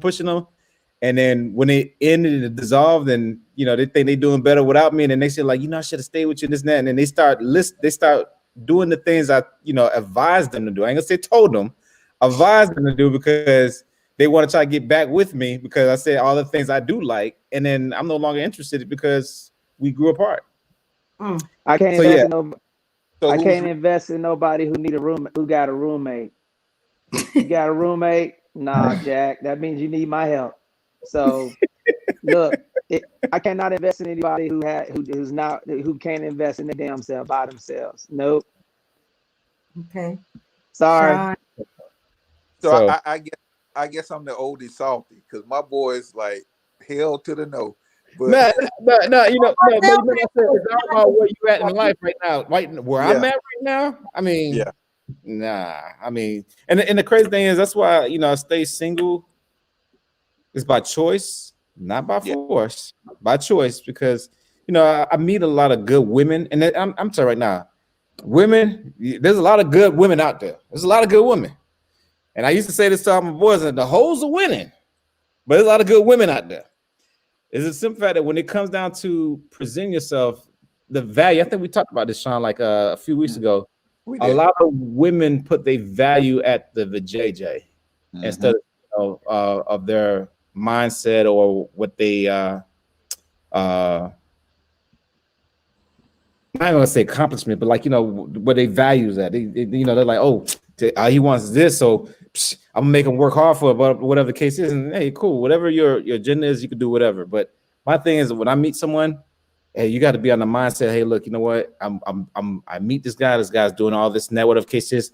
Let me work on me. If I'm not in the mode to be dating right now, because there's a lot of people right now that needs to be working on themselves, on financially, mentally, everything else, and they're not where they need to be at, and they want to come bring that baggage with you, and they say, hey, look, accept me as I am, and I got it. Hey, look, I'll accept you as you are, but let me make that decision. I want to accept you as you are, because you could be a good woman and could do all this and that, whatever for me, but I'm not at that. Not that at that point right now. No. Yeah, I don't see myself. And a lot of times, I'm gonna be honest with you. A lot of women don't realize this. A lot of guys, we do know what we want, and we do have a vision. Like, okay, can I see myself with this woman? Like how women could tell from the first 5 minutes they're gonna sleep with this guy. For the first 5 minutes, we could say like, oh yeah, she could be the one. Yeah, she could be the one that could be with me for a long period of time, or she could do this and that until she does something crazy, and then we start saying, okay, we don't know if we're gonna be able to handle this for a long period of time. Well, there was a wise woman that told me something recently, very recent, that said you can go out and deal with 1 million women, but you can also find that 1 in a million. Yeah. You can have that 1 in a million. Period. So absolutely. I'm like this. That's why I have an open mind to be able to say that if you have a seed and you truly want to plant it, I can assist you with growing it. You don't have that seed, unfortunately, I can't make it happen for you. Unfortunately, you gotta come. What's the old saying, Marcel? You gotta come to the table with just a little bit of a plate. Yeah, just something on the plate. Yeah. If you don't have anything on the plate, then stay in the kitchen and wash the dishes and stay out the dining room. Yeah. Please stay out the dining room because you got nothing to serve. And like I said one time, Doc, when I meet people and they meet me, you both have to pick each other first. If one person picked you and you didn't pick them, and I was like, wow, you always say that. Yeah, it's true. Like I could be with you, like, oh yeah, I think you're kind of cool in this and that, but I don't think it's gonna work out. But you're the one. I'm like, but you're not the one for me. I didn't pick you. I'm sorry. Let's be friends and move along. I hope you find the right one for you, but I may not be the one for you because I don't see that passion, that desire that makes me want to, be with that person or not. So it's crazy. Reality. That's the reality. Not everybody's meant for everybody. That's the biggest thing right there. Lord knows I met some beautiful women in my past. I'm like, damn, you the one for me. You're not the one for me. I'm like, damn. Okay. And then 5 years down the line, I think you're the one for me. I'm like, it's too late now. Boy, who you Kelly. Hey, Doc, 5 years down the What I'm line. hearing is timing is everything. I'm hearing what I'm hearing you say, that timing is important as well. Yes, timing is very important, but it's so weird. Like, how women put men on the friend zone. I used to tell people, I say I put myself in the friend zone first. And the reason why, because I like to get to know you. And from that point on, we could discuss on moving forward. But then, of course, when some people hear the word friend zone, they're going to keep you in the friend zone and you ain't never going to come out. And then when time goes rough and they like realizing like they should have created good relationships with the folks that in the friend zone, that's when they want to pull them out. And they're like, no, I'm ready to go somewhere else. Because Usually based on disappointment. exactly. For them. And the disappointment is what they thought they knew, what they thought they figured they would accomplish. They didn't. So they come back to the feel good process. But unfortunately, there's no starting over because that person that was there, they're gone. Absolutely. They're gone. They're gone mentally, and they're definitely gone. So hey, you know what I like? Yeah. You know what I like, Sean? What's that? Hey, I want a man. He's got to be 6'2" and this. And I'm like, damn, okay, I'm 5'10". Shit, hey, okay. Then they get the guy that's 6'2" and all that good stuff. This person ain't got no good job. They just they struggling all the time and this and that. But they want that guy with the height. But the 5'10" guy that could have took care of you and go on trips and all that good stuff, you pass me on up. Okay, cool. I'll probably get the height. You know what I'm saying? Because there's not that many 6'2s. Marcel, when they want the height, they think they got the length. But sometimes the length don't equal the height. So you watch out for the short guys. I know. Hey, you gotta be this high to ride this ride. Okay. All right. No doubt. Indeed. I would ask the question because I know that was an important question. Because I just, so that was them. Wanted to know, how did you feel about that? So you gave me some true answers and some real answers. I appreciate it. Yeah. I do. No doubt. From a woman's perspective. Yeah. Tell us about Do you think a man should have that understanding to nurture for those who are not quite on that same level with that business minded thing? I think that women do it far more than men. I think that we always taking on projects. We're always the ones that are. We always see men for their potential. We're always judging them by their potential. I don't think that men do that. I don't think that they have to. I don't know if it's that we feel we have to. For Black women, I've always just felt that it was like we have this savior complex.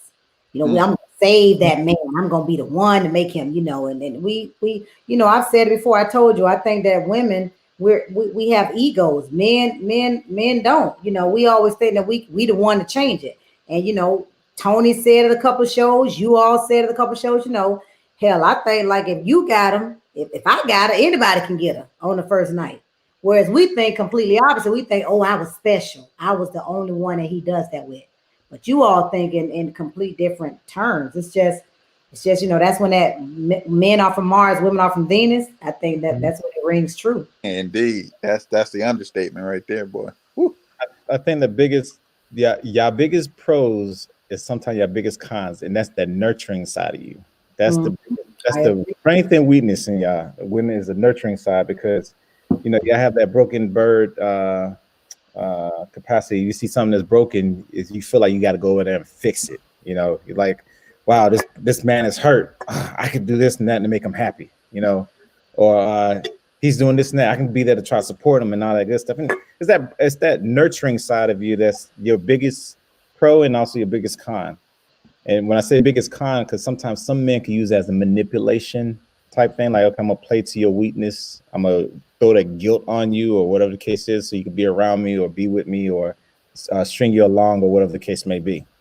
I'm gonna synthesize your soothing.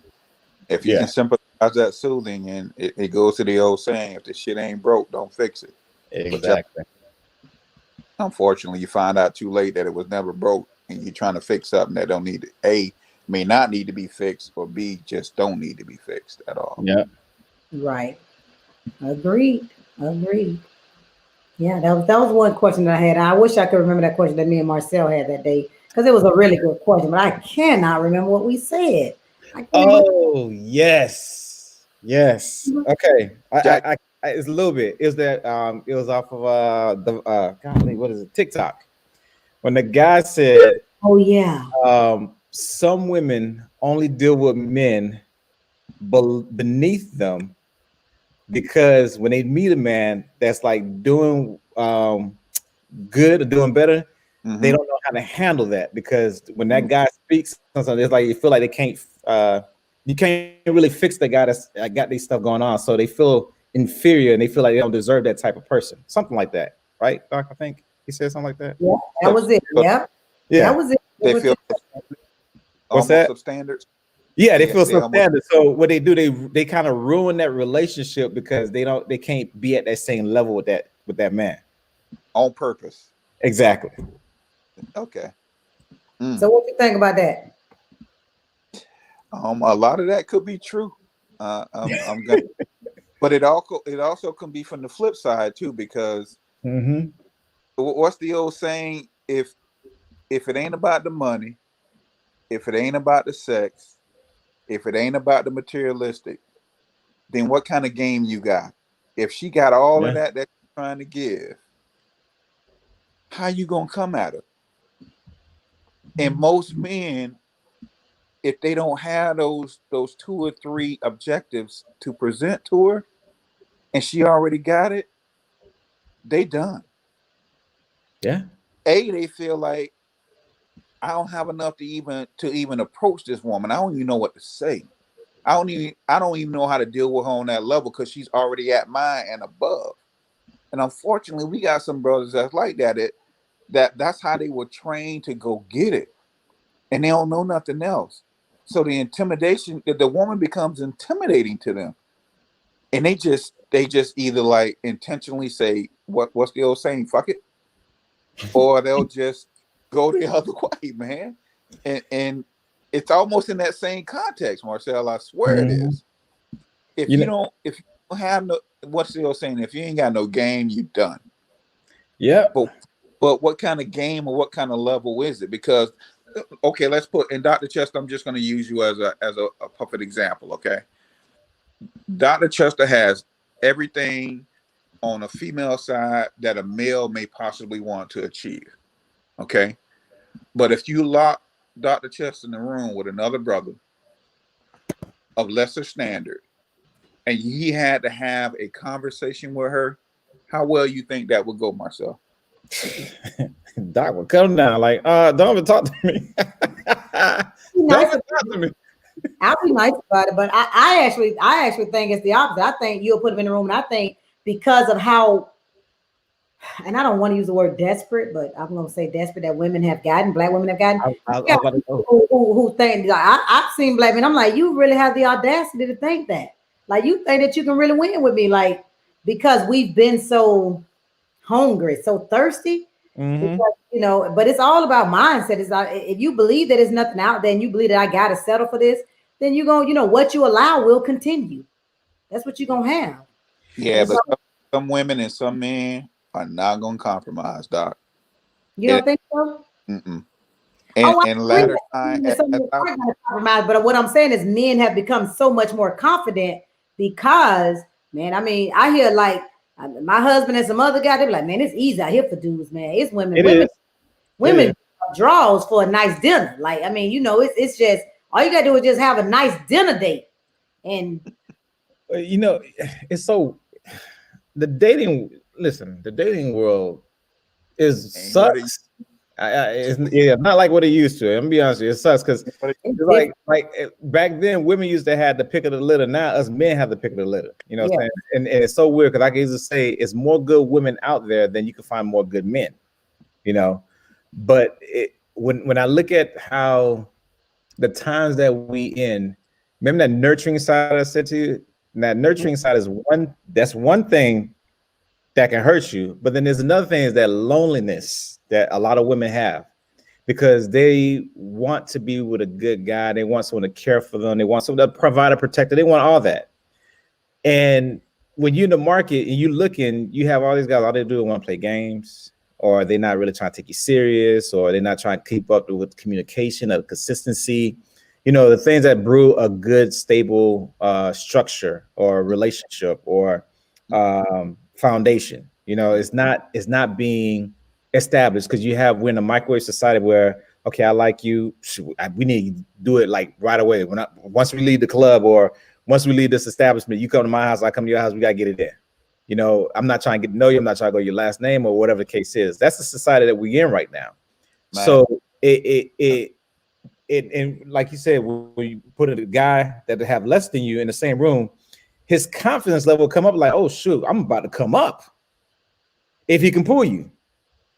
And there's some women at your stature that were like, yeah, this person I ain't gonna give the person time of day. But I always tell people this: it's all about game, because if a guy can make you laugh, he got you. If you can make you curious, if you can make you curious enough to say, you know what, okay, I'll entertain a date, but I know I ain't gonna like this dude, or I'll entertain a date. And then that person keeps, because you gotta realize when a guy's around you for a long period of time, not every guy, but if he's around you for a long period of time, he's testing out certain things to see what's gonna catch your attention. Gonna ask you a lot of questions. What do you like to do for fun, or whatever the case may be? You're gonna try to catch something, and then if he's a savvy dude, he gonna do some research and think about like, okay, you know, I'm gonna talk about this. Oh, she went to FAMU. Okay, blah blah blah. Oh, she from Daytona. Oh, you know, we're gonna talk about this and that, whatever the case is, just to try to warm you up and chum you up. No Oh, shit. y'all do all that? Oh, they do, girl. What? Come on now. Listen, I'm gonna break it down to you. If a lot of women, oh, go ahead, Sean. Go ahead. No, go ahead, Marcel. I want to hear this one. I'm gonna break this down to a lot of single women right now, especially single women that have young men. Okay. Mm-hmm. Right now, in my era, we know that's we went from the child abuse stage to like lead by example. Okay, the reason I'm bringing this up, the child abuse stage, when parents used to be rough, whatever case with their kids and all that good stuff, you're like, dang, you know, so we had to find a male mentors, whatever case, to try to teach us how to be, you know, whatever case is.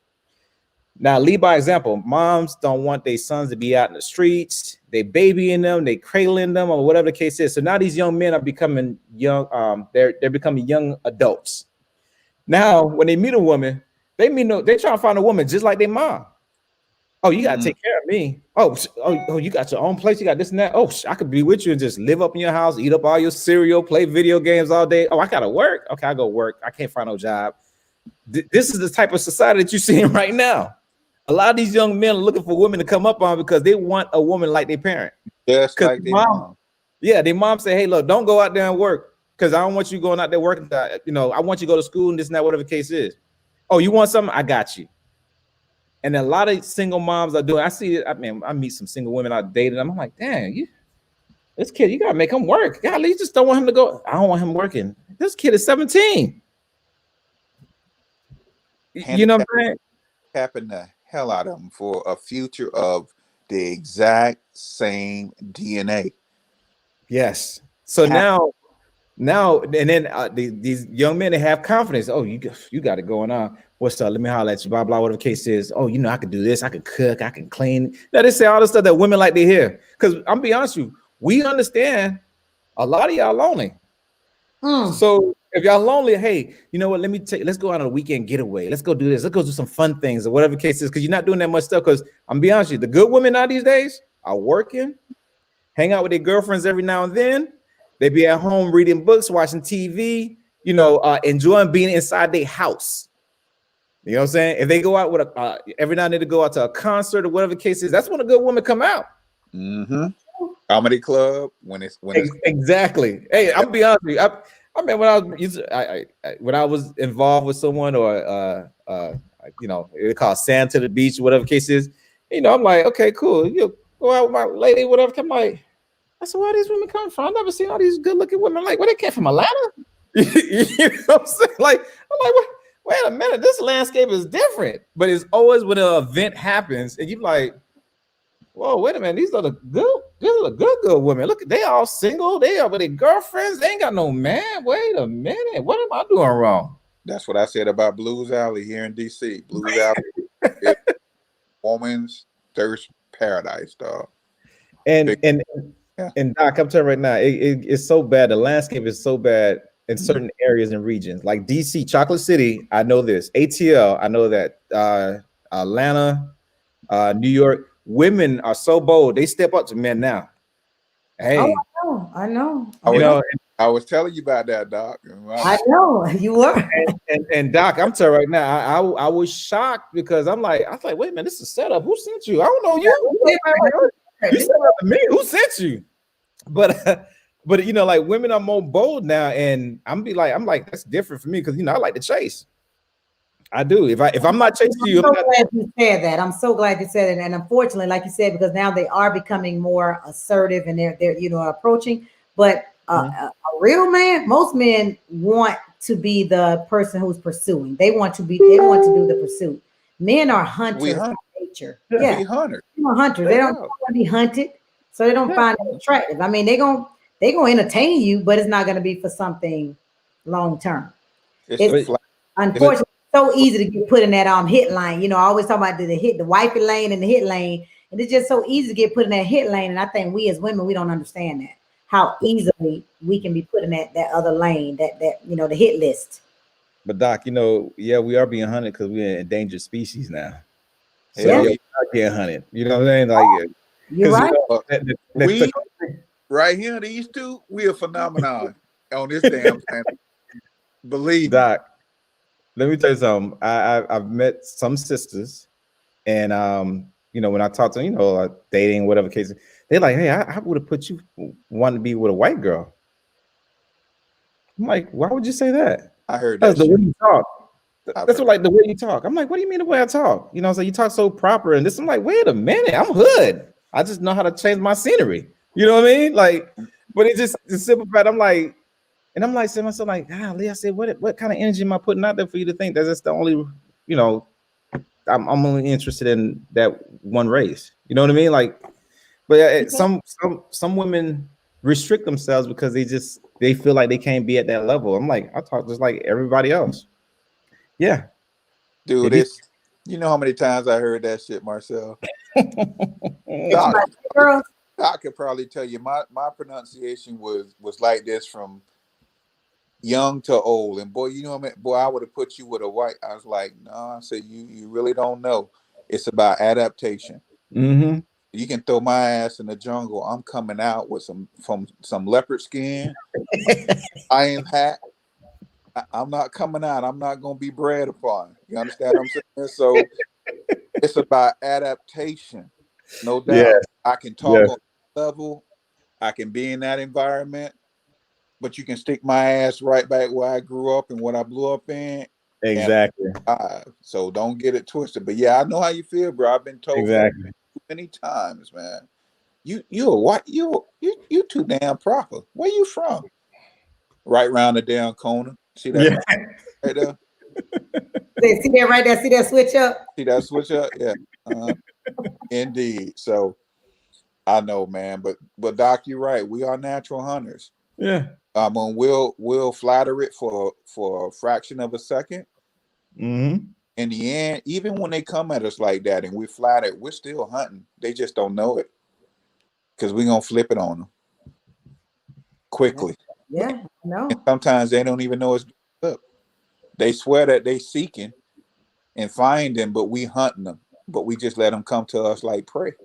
Absolutely. I don't know why my this is a bad comment, but my comment stopped being able to be shown. But somebody said, find the balance between helping the man and holding the man accountable is a sweet spot that takes maturity. I like that. That's a damn good statement. Yes.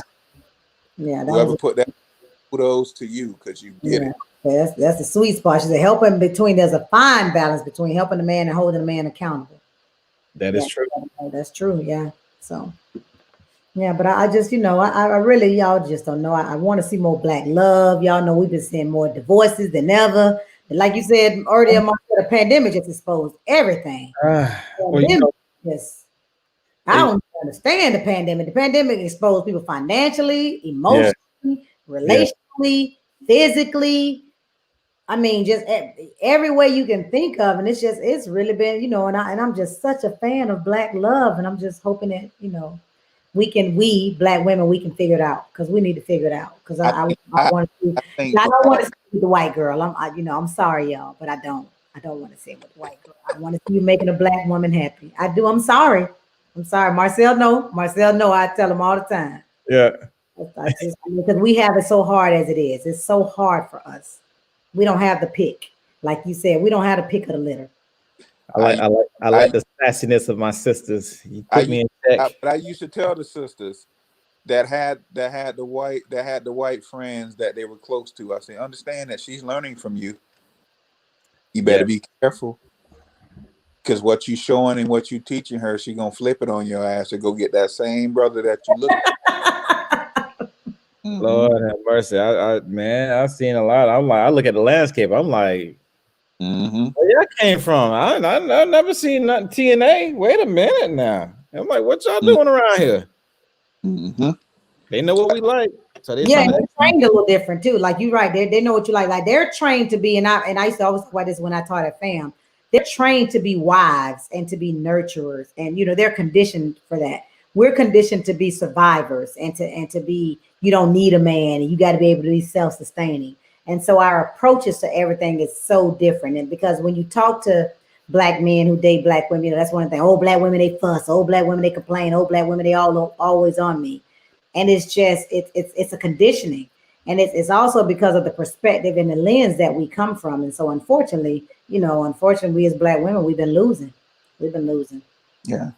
Yeah. I would say that's, I ain't gonna say y'all been losing. We've been losing. Nah, I'm not gonna say y'all losing. It's just a simple fact we don't have too many strong brothers that just know how to handle it. It's like you got that point. We losing. I'm just saying here's the thing. Every woman deserves to have an alpha, right? Now, if you have some that decide to go to the outside race because they want to deal with your attitude or your strength, they're not an alpha. They're not. They're afraid to be able to look themselves in the mirror to say, hey, look, this is my genetic DNA. This is who I'm supposed to help build and grow with. You know what I'm saying? They're just afraid. So with that being said, I tell a lot of women, if you see guys that's afraid to deal with you like that, that's not the one you need in your life. Nah. I used to wonder, Marcel, were we afraid to be a little subservient to our spouses? And that used to be the biggest question. And are you afraid to be a little subservient? Are you afraid to Black men? Black women or to a Black women? And I'll just go back to, I don't think so, because when I really, because I'm from the hood, so I got my friends range from straight gutter up to very upper echelon. She got some shooters. She got some shooters. I got some shooters. I do. I got some. Yeah. And so when I look at them, I mean, most of them are women who don't have a problem being subservient. No, Doc. No. I mean, men. Oh, the men. Yeah. So sometimes our aggressive or our peak of what we should be and what we should actually show example as.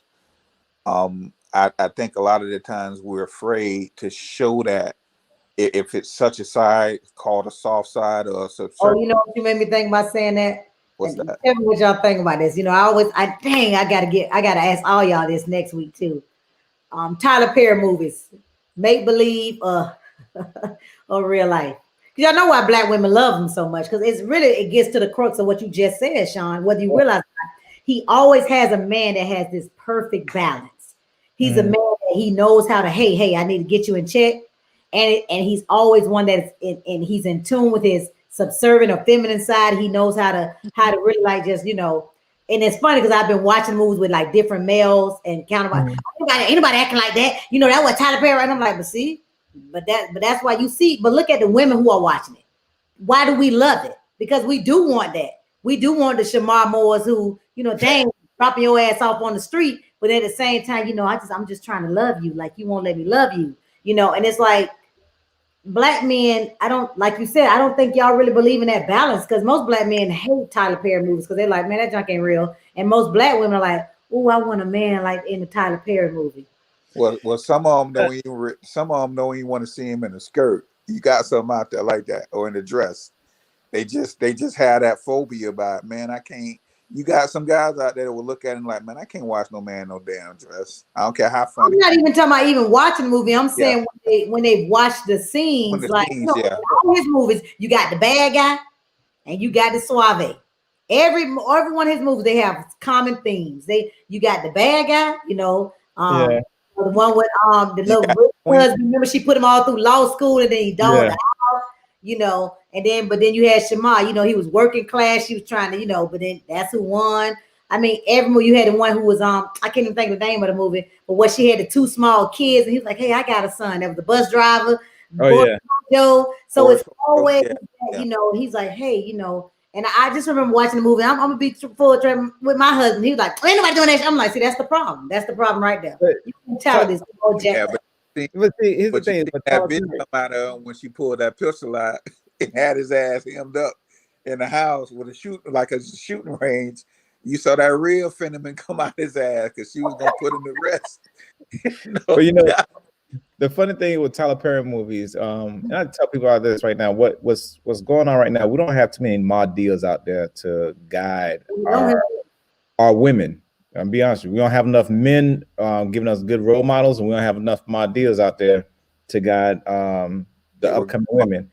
And the reason why I say that because is out there no more, Marcel. yeah, and the reason why I say that because they glamours and yeah, they glamours, they go to the club, they go to the club with they 30, 35. yeah, they go to the club with their daughters.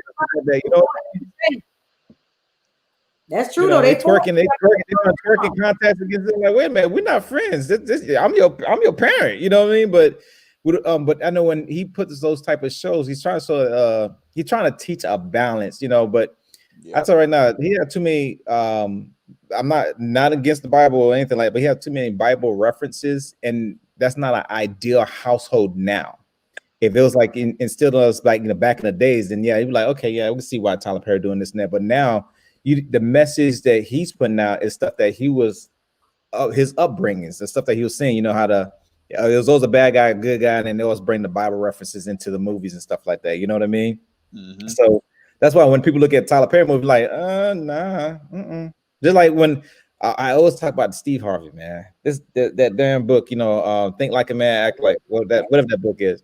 And when a woman said, well, Steve Harvey said, I got to wait 90 days. I said, okay, well, God will be with you for 90 days. But guess what? He going to be having fun on the side until you ready. Yeah, he definitely going to keep it warm while you cold. Yeah. That's fine. I got this going back too, because again, my comments, I don't know, they start working on the stream, but they working on my phone. Nikisha say, you know how to go from HBCU to PWI. Yes, we do. That's something that we learned very well at Daytona. In Daytona, we learned that, right? We learned how to do that. That's something we had to learn. Hey, Anthony said, y'all still alive? Yeah, I told him, yeah, we still alive. Your internet not working. I was working. Yeah, but I think Keisha hit it right on the head, no doubt. Yeah, definitely HBCU to PWI in a hot minute, quickly. Yeah. But I just think that Black women, I don't know. I mean, I didn't, how you like, dog, I got a lot of single friends. I didn't realize I had so many single friends, but I do. And I'm like, why do I have so many single friends? And then I don't know. The playing field is not even. Like, look, like back in the 80s, man, let me tell you, back in the 80s, they had more. That had I was growing up, so you could win. But check this out. Back in the 80s, they had more men than they had women. So women had to pick of the litter. Light skin was in, and then that's when it started having a shift in the 90s when, Michael Jordan started changing the landscape. Wesley Snipes was changing the landscape. I was like, oh, shoot, dark is in now. You know what I mean? Well, and no more short shorts. It was Jordan shorts. Yeah, and then Barack came in office. He started changing all that. I'm like, wait a minute, Barack. Hey, I love the fact you light, you're dark, but hey, look, you need to be a little darker now because the light skin coming back in.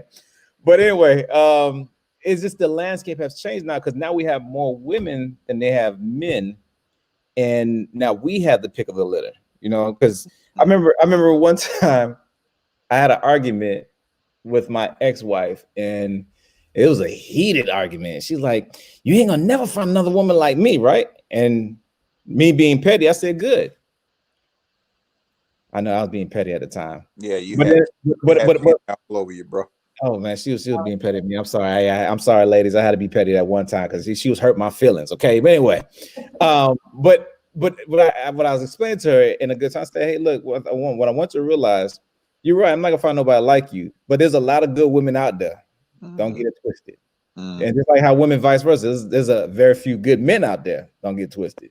The only difference is the good men that you're looking for is either pursuing their careers, they in a jacked up relationship, Mm-hmm. or they trying to end the relationship but trying to figure out how to be nice and not hurt the other person's feelings. B and C, dog. You know, Straight up. so you Straight know, up. and some guys is like being single and just enjoying the landscape right now. Yeah, a lot of guys like that. It's a lot of y'all just like, hey, I'm good. I've been and I'm like, because most of you all that I know, most of my black male friends, like you've been married, but you've been divorced like so long, and it's like, well, dog, like was marriage that bad? What, Doc? Let me tell you No, something. I put it this way. maybe Doc, their single life is just that good. Yeah, and Doc, I'm being honest with you right now. You know, Right now, when someone say, "Hey, we dating," that's the new relationship. When someone say we in a relationship, that's the new marriage. You know, listen, when he's like, oh yeah, we together, it's oh shoot, wait a minute, it's like a new marriage now. You know what I'm saying? Like people will be with each other for a long period of time now, just by being in a relationship. Yeah, you're right. Yeah, You know, and the concept of marriage, since they see a lot of people having like high divorce rates, whatever. They're like, hey, what's the purpose of getting married? The only one that's really on that trip of like getting married, I'm not say trip, that really wants to get married is the ones that have been brought up in that household. Say, hey, you got to get married. You got to have a to do that. Yeah, that's a standard. Yeah, and then there's some women out there that's like, I hate to say it, they like 50 years old, still virgin in church, waiting for that right one to be sent to them, saying God's supposed to send them the right man. I'll be telling them, hey, look, God sent you a lot of men in church, but you just didn't want to work with them because they drug dealers, drug addictions, or alcohol abuse, or whatever the case is. That's what church is. Church is a big rehab to me. That's what it is. It's the biggest rehab on the planet, bro. And God sent you the right man. You just didn't like that type of man that He sent you at first. He's not gonna send you what you're looking for. He's gonna send you what you need. Exactly. Right. Well, I think that that's a good point, Sean. Most times what's wrong is that we're looking for what we want and not for what we need. And what you need doesn't normally fit what you think you want. And then it bypasses in the beginning, in the young stage, in the stage where you probably can have your chances of winning are higher. But then when your chances of winning they start slimming up on you, that's when now you realize that what you need, but now what you need, they ain't wanting you. Now what you need don't want you. Because what you needed wanted you, but now they don't. That's what I noticed. That's what I noticed. That's when them lottery odds start fucking with you real bad because you can't win. Hey, you cannot win lottery odds. There's a comedian that says, women, your stock value is between the age of 18 to 29. 18 to 39. That's your stock. No, 18 to 39 is your stock value. Now, when you start going past 40, your stock value start going down. I'm like, wow. But it was funny how you said it, because when I look at how my friends are, a lot of women when they're young, I like them, I don't like them. Oh, I like them, I don't like them. But now when they get past the age of 40, we're gonna have to make this work. Oh yeah, you know what?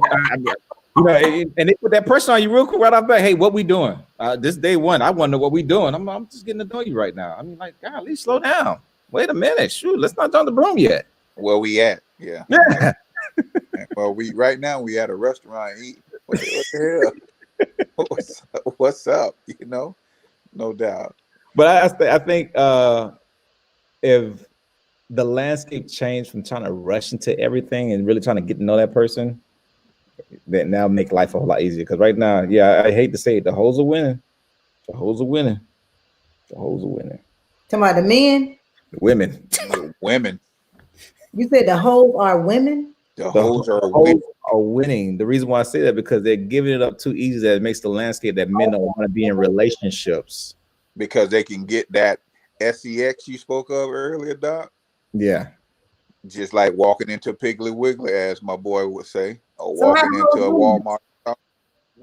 Because they are, put it this way, there's a lot of good men I ain't gonna say good man. There's a lot of guys out there that would like to be in relationships, but then the playing field just leveled out that they don't have to be in relationships. The hoes winning, what the hoes is causing us to lose. Like they not necessarily winning because they trying to give you something early because they trying to catch you because they think they got something that's gonna catch you. And So- you'll normally they'll catch you in that web for about a couple of years.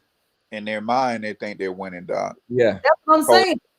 yeah. Totally. But also in the man's mind, he ain't got to work as hard because he Yeah. can go get it. He True. can go get it at will. So Yeah. if he got to put in that less effort, and again, that goes to that intimidation fact that I spoke of earlier, of Mhm. having a woman that has a creative mind, a creative body, and a creative soul, and he can't deal on that level, hoes winning big time. And let me make a caveat when I say that. I'm not saying that all women, okay? I'm just saying that's No, I get you when you say Okay. you know And what you this is said. and ladies, this is a generalization, please. yeah. Oh, Yeah. We are not calling You you know that. But I do want to do. Remember, Marcel, we were supposed to do this and we still got to do it. I want to do a speed dating thing. I want to do it, but it's got to be like a relationship panel first. And then you do the speed dating. Because Okay. how do you guys feel about this? The last question before we go. How y'all feel about online dating? Hmm. It's Truthfully. easy, it's convenient, but I tell you this, based on experience, for Lord have mercy. So if you pay for a platform, the qualities becomes different. If you go to a free platform like POF or free dating sites, you're gonna get a whole lot of you're gonna have a whole lot of, I'm not gonna say trash, but you're gonna have a whole lot of unlikely people that below average people that you like, wait a minute, you wouldn't talk to me in the streets. Why you gonna try to talk to me on here? People get a lot of confidence because Expectation, man. You know it. You got, if you're on a dating platform, you got to be on one of the paid ones. That what you telling me, Marcella, can't be the free one? Well, the paid ones, sometimes you get some, the below average that have a little bit of money, but but the reason why I say that, because you get, like, let me give an example. So if you're a beautiful woman, your inbox will stay lit up. Mm-hmm. And when your inbox stay lit up, you're gonna have white folks that want to experiment with you. You have thirsty guys that just want to have sex with you, like right off bat, whatever case is, and be disrespectful. Then you got good guys that try to reach out to you, but if they're not saying anything that spark your attention, then they fall into the filter. Then you got, you have more traffic. I guarantee on a daily basis, you probably have no more.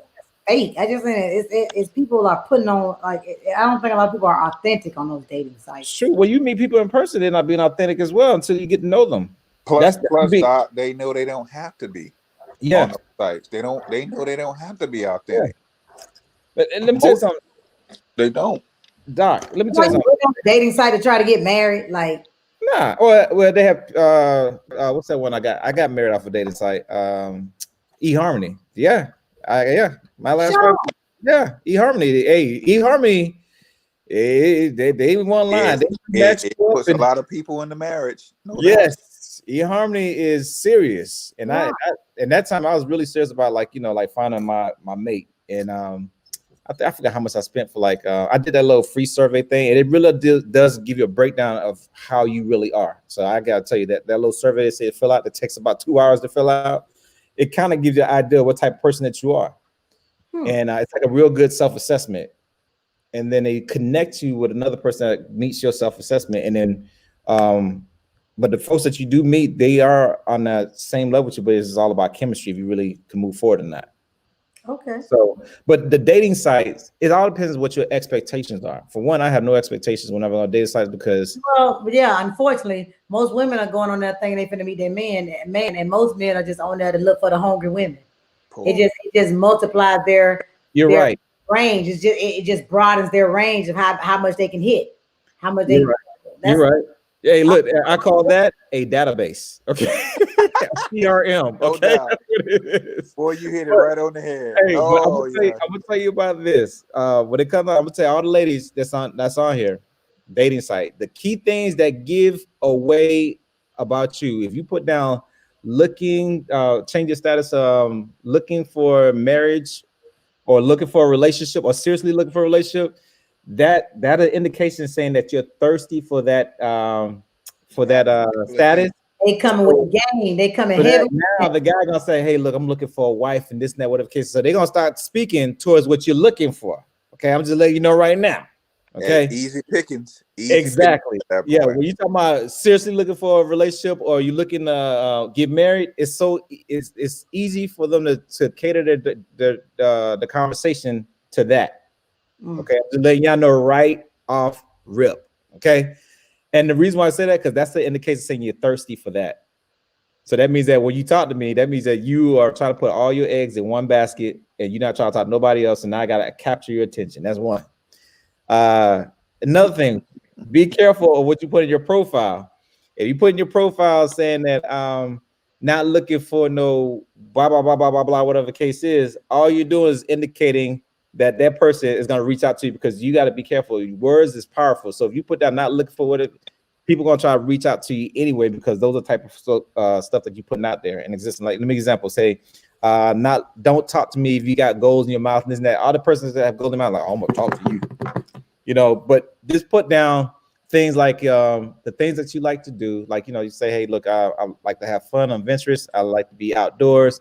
I like a gentleman to be a gentleman, you know, stuff like that. Talk things in positive aspects instead of putting the things that you don't like because that's the attention you're gonna get. And then yeah, that's all I can say right now. God, man, that's too much stuff. This is 5 more minutes, Doc. Yeah, this is too much. Hey, what's that? Well, it's 11:58. Sean, you would have had the last one on there. What you got to say to that? Myself, all the single I think myself. if I go on there, I'm gonna just put on there. I just don't know. Keep that shit as broad as possible. Keep them Exactly. guessing. I don't know, Doc. I've never been on one, to be honest with you, but I can imagine what people say, and you would think that the opposite of what you say is going to actually attract those that looking for the opposite of what you say. Right. So, And the reason why I say it, because whenever you put all the stuff that bothers you, that just shows how much you've been hurt.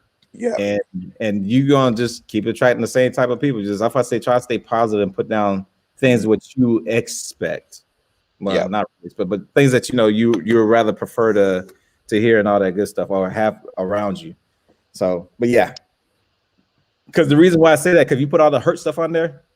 If I want to be a manipulator, I'm like, oh, she been hurt. Listen, okay, I'm gonna go ahead and cater to this to make her feel better. that's just bringing out the wolves.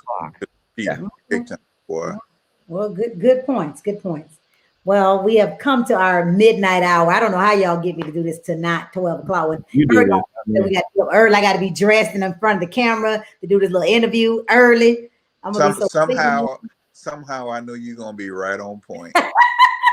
Carlos, I'm not even worried. Carlos, you're so funny, but yeah, I've been catfished before, and I know what you mean. With some people now, I usually say, "Hey, let's FaceTime or whatever the case is before we start meeting up." Okay, but yeah, catfish. Oh yeah, yeah. He said, "Hey, you get hit a minute." He said, "They said they look like Janet Jackson, but they come out look like Freddie Jackson." Chris Tucker on his ass. No doubt, man. No Oh doubt. my goodness. Oh, I got man. You know what? That's something. You know, we should talk about online dating stories. I can tell you some stories. Oh my goodness. Yeah. I don't even want to know. I've never been on one, obviously, but I can only imagine. And I've heard stories. But we will definitely meet again next week on next Wednesday. So, you know, as always, guys, thank you for helping to make the show so enlightening and so enjoyable. I will be reaching out to y'all because we need to figure out what we're going to talk about next week because we need to get us a new topic. I know people like to hear us talk about this stuff, but we got to talk about. We might have to have that serious show that Tony want to have. We'll have to talk what TG want to have. So we'll figure it out. By the way, Doc, keep doing those things that you're doing every day.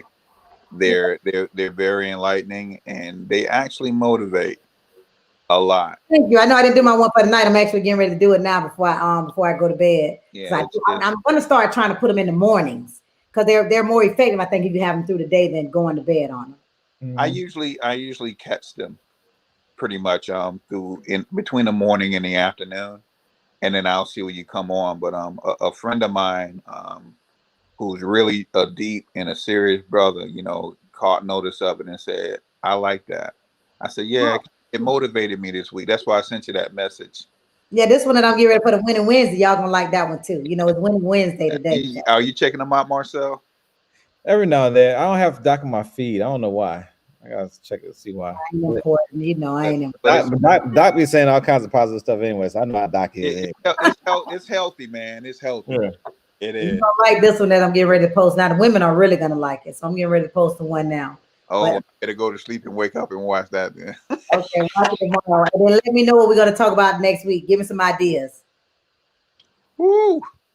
Let's see.